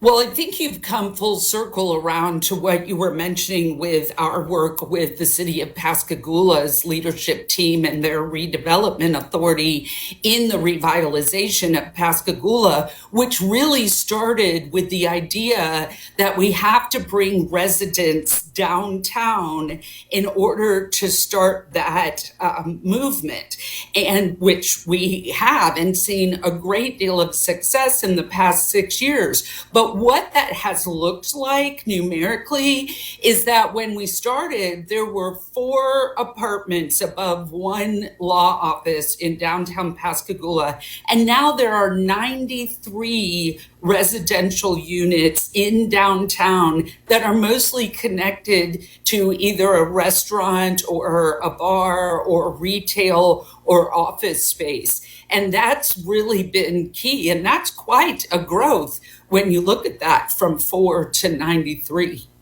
Hey, listen, what's so wild about that is after Katrina, 5 weeks after the storm, we had the Mississippi Renewal Forum and these architects and planners, over 100 of them from all over the world.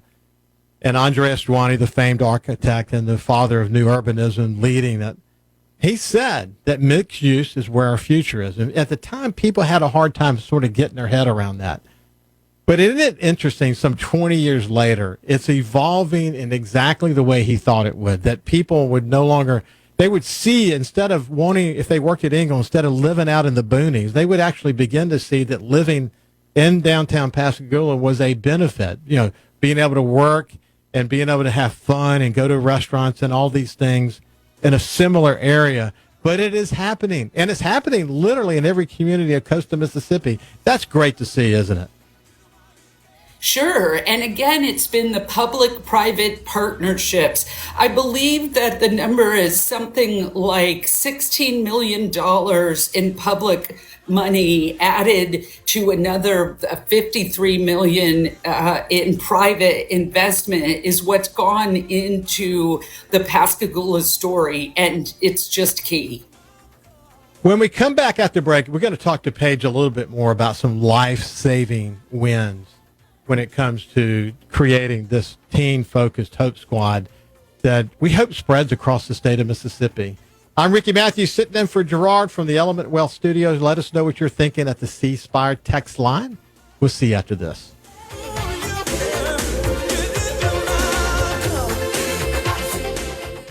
For all your glass. Covering the stories that matter most to Mississippians. Gerard Gibert. Middays with Gerard. SuperTalk, Mississippi.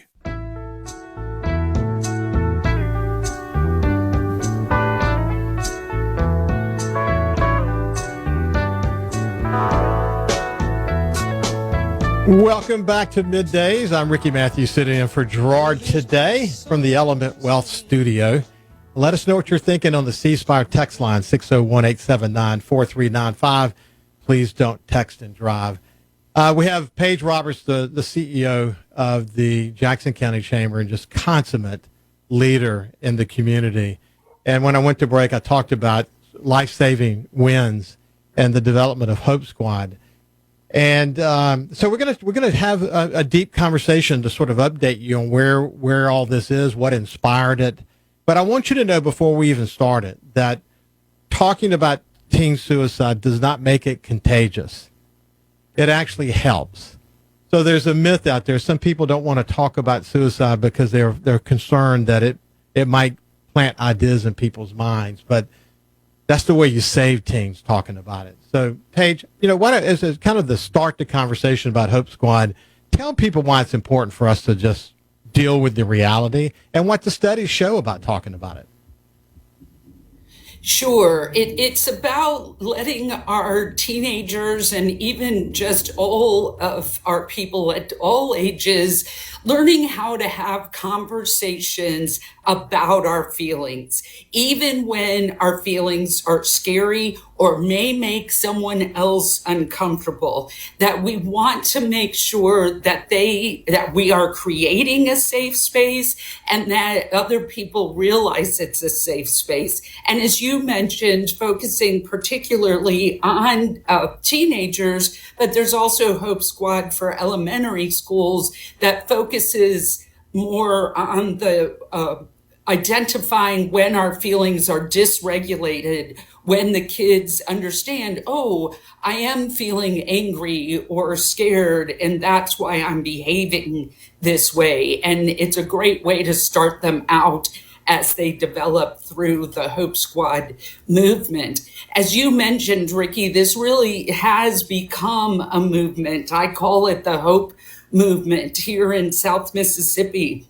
We started with these Hope Squads, which are student-led initiatives that is part of a nationwide suicide prevention group that's been around for 20 years and in more than 2,000 schools. But we just started the beginning of last school year 14 Hope Squads in all the middle and high schools in Jackson County. And now George County has them, and Stone County and Hancock County and Pass Christian schools. And some of them include their elementary schools. And even if they don't have elementary Hope Squads, the middle school and high school Hope Squads are going into the elementary schools to spread hope. And it's really about celebrating kindness, in addition to letting these students know that their peers are there for them. And when the situation gets to a certain level, those Hope Squad trained students know to get a trusted adult. Hey, listen, by the way, I should point out, if someone's listening to this and you're struggling, call 988, or you can text HOME to 741-741 or go to 988lifeline.org. But, you'll find someone to talk to if you don't have someone around you to talk to by dialing that number 988. I just want to kind of slip that in there. Paige, what started this is we didn't need teen suicides to help us begin to understand that teens were going through pressures. I mean, there's a lot of growing evidence, body of work around just what teens are going. I mean, teens have always had a hard time kind of going through their teen years. But you add that to the perfectionism and all of that related to social media, and it's really put their challenges on steroids. When you think about texting and text groups and the cruelties that can sometimes, go into a text group, et cetera, teens have a lot of challenges on their hands. And in Jackson County in particular, there was a string of teen suicides that absolutely took the community to its knees. And one in particular, Sawyer's story, they all touched you, didn't they? But Sawyer was Sawyer the first one, Paige, that you got locked onto? Why don't you tell Sawyer's story? Yeah, Sawyer was an 8th grader, and he was a great football player and baseball player. His parents are both educators in the East Central school system, but he struggled. He struggled with depression, and he struggled, I think his parents said, with a chemical imbalance even, and they just couldn't win this battle with him. And he told his dad he'd had the best day ever and went upstairs and hung himself. So yes, it's heartbreaking. But part of this, when you're talking about teens and how their brains are developed or not quite developed in certain ways, and they're looking through life through a straw rather than the big picture, they are more likely to go to their peers than they are to an adult. And Hope Squad helps equip those peers with the right things to ask and to say and to get help when help is needed. So Paige partnered with Singing River Health System Foundation. And, all of our lives are like this. We hit these crossroads. We run into people that inspire us, or they introduce us to someone else. What happened is Shannon Wall, who works at Singing River Health System, knew someone in Louisiana that ultimately led her to Emma Benoit, a teen suicide attempt survivor. She was unfortunately paralyzed as a result, though she's doing fairly well today. But she went on a mission, and she introduced to Jackson County Hope Squads, and it caused Paige and others. I've written about it extensively in a book that I'm writing. This effort, the Hope Squad effort across the United States, has really taken hold, and more and more schools are being brought to it. I hope that more schools in Mississippi open their eyes to what Hope Squad can do for their schools, Paige. That's what I hope. Oh, and I as well. And Hope Squad has applied for one of the opioid settlement grants. I know that's going through the process with the advisory committee, and then the legislators have the ultimate say. But we are hoping for some funding so that when schools decide this is right for their student population and their community, there will be some funding to help kick that off. But Ricky, I want to point out that, it's easy to say Hope Squad and it's student-led initiative, but I just want to give you an idea of what Hope Squads do in a school. And I reached out to several of ours. They mingle at lunch and share coping skills with their peers, and they have their peers sign a suicide prevention pledge. They create a kindness drop box where you can drop in a note of a random act of kindness that someone showed you. They visit the elementary schools to promote hope. They create hope zones around their schools and host a Hope Week. They have volunteering at holiday food distributions. They participate in mental health awareness walks and programs in their communities. They have hope Post-it notes where the students write down things they're hopeful about or thankful for, and they turn them into the letters HOPE on the wall in the school. They have hope grams and hope trees, and they have reasons to live posters where the kids think about the reasons to live. And it's just a great celebration of kindness. And it's a culture of inclusivity as well. It's very hard for suicide thoughts to get past that. And if they do, then the kids are there. The community is equipped. The adults, the educators are equipped. The peers are equipped to help each other through the scary times. It's so powerful. Vicki Vo, who was a member of Hope Squad in Coastal Mississippi, who is a freshman at University of Southern Mississippi, who I continue to stay in touch with, she gave a speech in the Mississippi legislature to the Senate and got a standing ovation. And she talked about her struggles with perfectionism and all of this. And what it meant for her, it helped her begin to understand herself and the impact that she can have on others. And it's so inspiring. What's great about the way Hope Squad works is the peers pick the groups of peers that are going to be in Hope Squad. These are people that are already perceived to be great listeners. And it's just systematic in that way. It teaches them how to listen, not how to save people, but just listening saves them. And then there's a system in place to help the kid should someone become a red flag. It's a beautiful thing. Paige, I can't tell you how much I appreciate you spending a little bit of time with me today. My pleasure.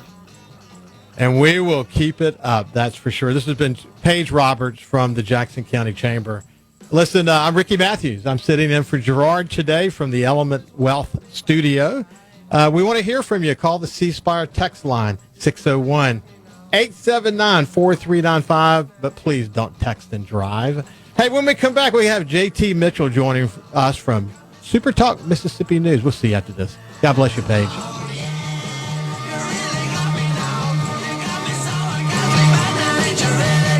From the Seabrook, Middays with Gerard. Good for America. Good for fans of justice and truth. Good for us. SuperTalk Mississippi. This is what we stand for.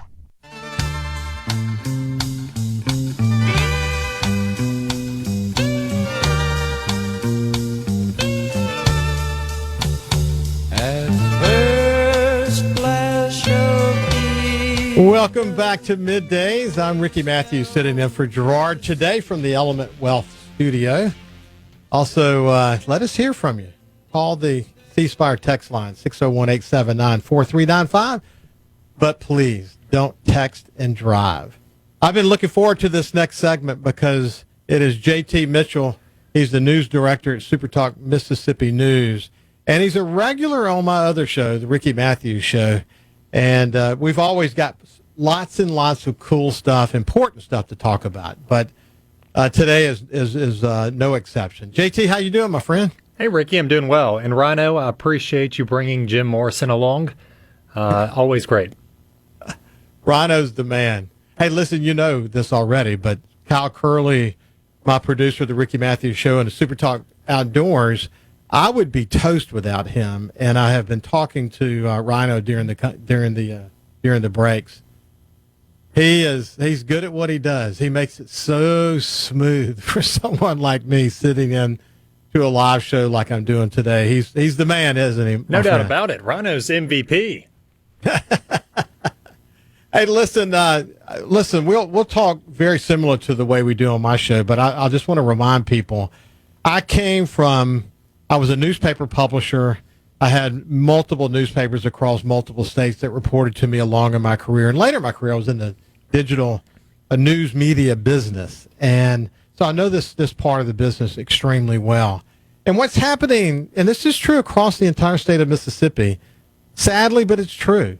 A lot of companies in Mississippi are owned by some company not located here. So what's happening is in their social media feeds and their website feeds, you get news from lots of other places. And the headline reads like it's news from Mississippi. That draws you in. You get a click, and then you realize it's happening in Indiana. So I often like to say that when you go to supertalk.fm or the SuperTalk Mississippi app and see the news, that news, incidentally, is going to over 50 radio stations across the state of Mississippi. When you go to that news, it's not news from Indiana. It's news from Mississippi, and it's only going to be from Indiana, like JT often points out, if that news in Indiana has something to do with Mississippi. But it's a tried and true model. It's working, and people are beginning to flock, if they haven't been doing it for some time, to SuperTalk Mississippi News to see what's happening in this state. That's a good summary, but it's true, isn't it, JT? It is, and it's just the unfortunate reality of mass marketing journalism. It's where we're at. You're very familiar with that. Fortunately, we do get to work for a company where it's all Mississippi all the time. And there are great local journalists for other companies across the metro, across the state. It's just the overarching theme that a lot of companies are owned by national companies where they're going to aggregate stories from other markets to get clicks. It's just where we're at. It is what it is. But I appreciate everything you just said, because my team is working tremendously hard all day long. I mean, you can thank O.J. Simpson, but news is not from 8 to 5 anymore. It is a 24/7 news cycle. If something happens at 11 p.m. and it happens in your neighborhood and you need to know about it, we have a responsibility to let you know. We do that through 52 talk music and radio stations. We do that through supertalk.fm. And I'm just so proud of the entire team and the entire product for that matter. Well, you've got SuperTalk Mississippi Media, 25 radio stations, as you mentioned, part of that. 12 of those are very smartly and strategically located across the state of Mississippi in what is the SuperTalk radio network. So, then there's these other 27 radio stations that are not part of the SuperTalk Mississippi family, but they're actually members of what is called the SuperTalk Mississippi News Network. And this news is going to all those radio stations. So and I tell people to think about it like a wire service, because that's what we are, except to local stations. Of course, we are under the SuperTalk umbrella. We produce a lot of content on SuperTalk.fm and the SuperTalk-owned music and talk stations. But if there's another station out there that needs up-to-the-minute, late-breaking news, we supply them with those 1-minute blips that they can air whenever they want. So look, what's cool about it is when news happens on our shows, JT and team tap into it. If something's happened in any of these 52 communities where the SuperTalk News Network goes, they can send tips to JT. And so what they do is they sort through all these news tips, and they bring back in this really kind of concise report the big news of the day that's happening across Mississippi. They can't cover it all, but what they can do is cover the news that probably is relevant to you, things that you would want to know about. Like, for example, I had the opportunity to meet with the president of the Turning Point Turning Point USA chapter in Ole Miss, and Leslie Latchman. I'll come back to her last name here in just a second, but Leslie did a great job representing Ole Miss on the show. That is a big event, and you can read all about it at supertalk.fm, can't you? Well, it is a big event, and it's one of those events that we have boots on the ground. We are covering for the people of Mississippi in general, no matter what it is, whether it's a hurricane or whether it's a criminal in your neighborhood or whether it's an event that's brought so much interest like this Turning Point USA event at Ole Miss that's happening tomorrow night. And so we'll be boots on the ground. We'll be talking to people who are part of it, whether they work for the Turning Point USA chapters. Heck, we may even be able to grab J.D. Vance. I don't know. But we'll be there trying to do that. We'll talk to professors. We'll talk to students. We'll talk to people who might be fired up that Charlie Kirk's organization is coming to Oxford. We'll talk to people who might hate the idea of that organization coming to Oxford, because that's what we do. Because my newsroom, as you and I have talked about so many times, Ricky, we bring the objective nucleus to a multi-nucleate company. At least that's our goal. We give you the XYZs through those 1-minute blips and through our articles at supertalk.fm, and then we let people like you and Richard and Rebecca, the Sports Talk guys, any of our rock jocks, whoever it is, take those headlines and analyze all they want. And so we'll be on the ground tomorrow in Oxford covering Turning Point USA's event. J.D. Vance will be there, as I mentioned, as well as Erica Kirk, the widow of Charlie. And it's a big deal.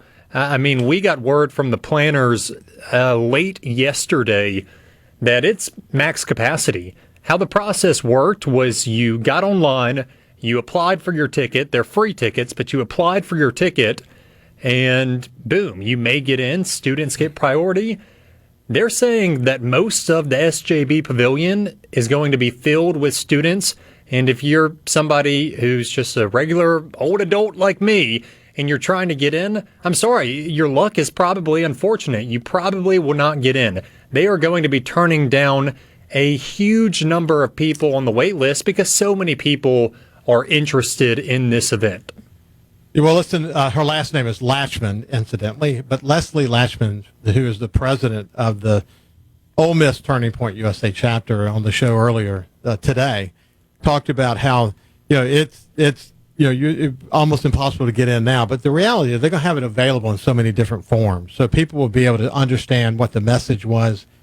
This one is particularly important because people look back at watching the way that J.D. Vance and his wife connected with Erica in the wake of that tragic death. They're going to be there together. It's the only stop on this tour where Erica is actually going to be there. So, and Ole Miss is the recipient of all of that, I think, positive attention It's a big day for Ole Miss. It's certainly a big day for Mississippi, and especially it's a big day for the Turning Point chapter of Ole Miss. That there is no doubt about that, is there? And if you bring it full circle, if you're one of those people who won't be able to get in because of the stacked wait list, or you live somewhere else in the state and you still want to keep up with it, like I said, the news team will be there. We'll be providing pre and post coverage, both on air and online. Of course, SuperTalk's Talk Network will also be there with Mornings with Richard Cross,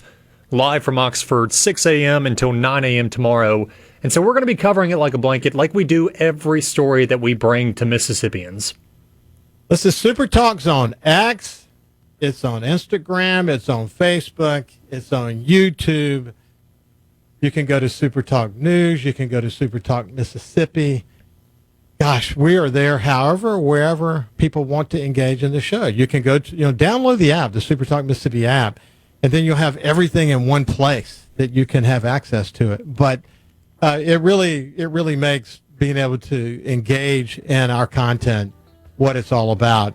I'll let you comment about that, JT, and then when we get back on the other side, we'll talk about some of the news headlines. Yeah, I'll just play off that real quick. Of course, you can hear our news blips on the 52 stations through your dial, but we're also on Spotify, Apple Podcast, wherever you listen to podcasts. Just search SuperTalk Mississippi News, and you can listen that way as well. Pretty cool. This is, SuperTalk Mississippi Media is a multimedia company. Radio's king for sure, but they have a digital media, digital advertising division of their company that is extremely successful and growing rapidly. In fact, if you need a company you can trust to help you with your digital media, you need to go to SuperTalk Mississippi. I think you'll be glad that you did. When we come back on the other side, we'll continue our conversation with JT Mitchell from the SuperTalk studios. So we'll see you at this. Element Wealth for sure. We'll see you after this. Hey, this is Bob, and if you're Mississippi. Now back to Middays with Gerard here on SuperTalk Mississippi.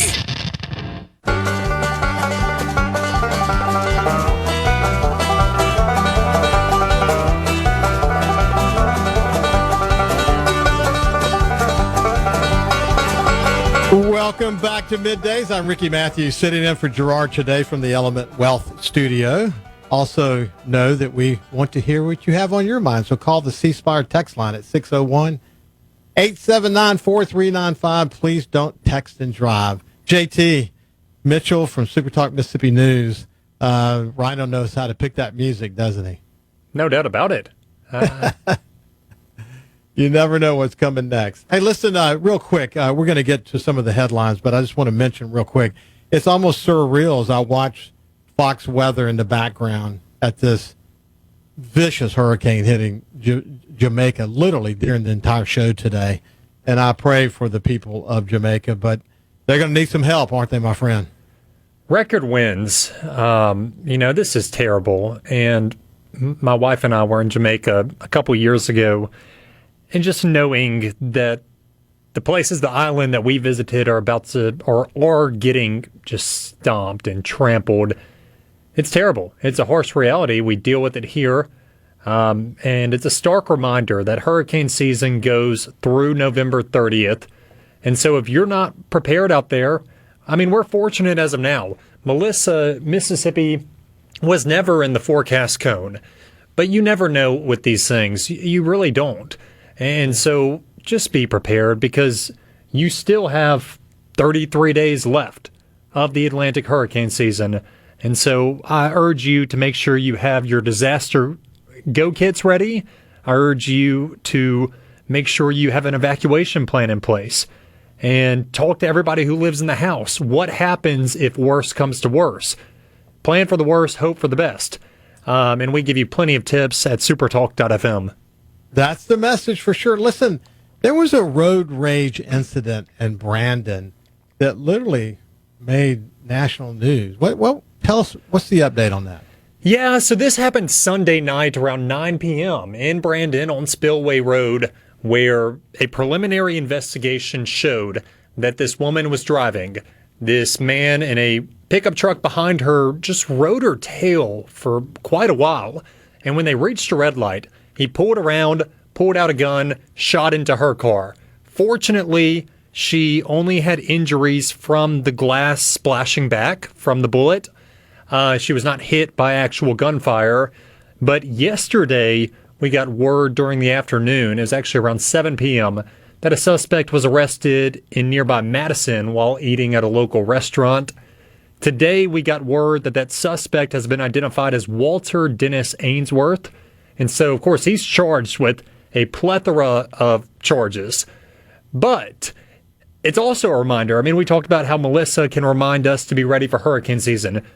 This is a great reminder that if you're in a situation on the road, and if someone has the mental capacity or lack thereof to ride your tail for 3 miles, if you finally get a chance to talk to them, the chances of them having an open conversation with you are slim to none, right?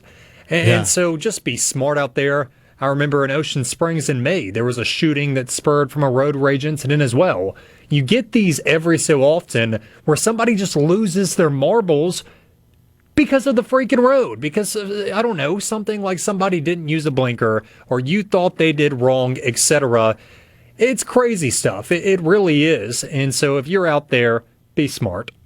Hey, so we got 2 minutes left. I want to mention football, but before we do that, just real quick, Delta State got some incredible recognition for their music education. Yeah, and incredible might even be an understatement. I mean, the Delta Music Institute, I've always believed it was one of the best music business schools in the entire nation. Billboard, for the 4th year in a row, tends to agree.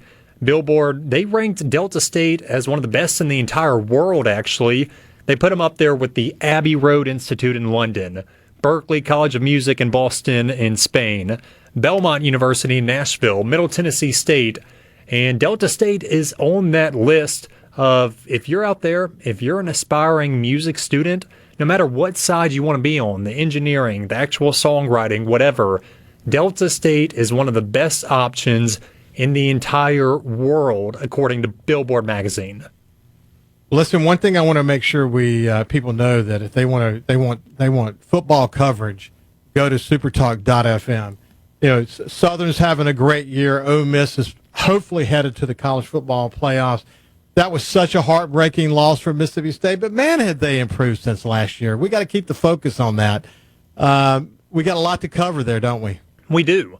And of course, we talk a lot about Ole Miss, Mississippi State, and Southern Miss, but we're also covering Jackson State, Valley, Alcorn State, Delta State, Millsaps, Belhaven, because if you're good enough to play college football, you're good enough to get talked about on air or written about at supertalk.fm. So, like you said, please go there, follow along with our coverage, make us a bookmark when you're drinking your morning coffee and going through your news headlines. Make sure we're on the list. We appreciate it. And high school coverage across the state like nobody's at business. Listen, I want to thank you for joining us today. I'm Ricky Mathews, sitting in for Gerard on Middays from the Element Wealth Studio. And, always use that C-Spire text line. We appreciate that. Coming up next is Fox News, and also followed by the Super Talk Mississippi news that we just got finished talking about. But anyway, thank you for inviting me into your car, your home, wherever. It's been a thrill to be here sitting in for Gerard. God bless you, and have a great rest of the day. A SuperTalk Mississippi media production.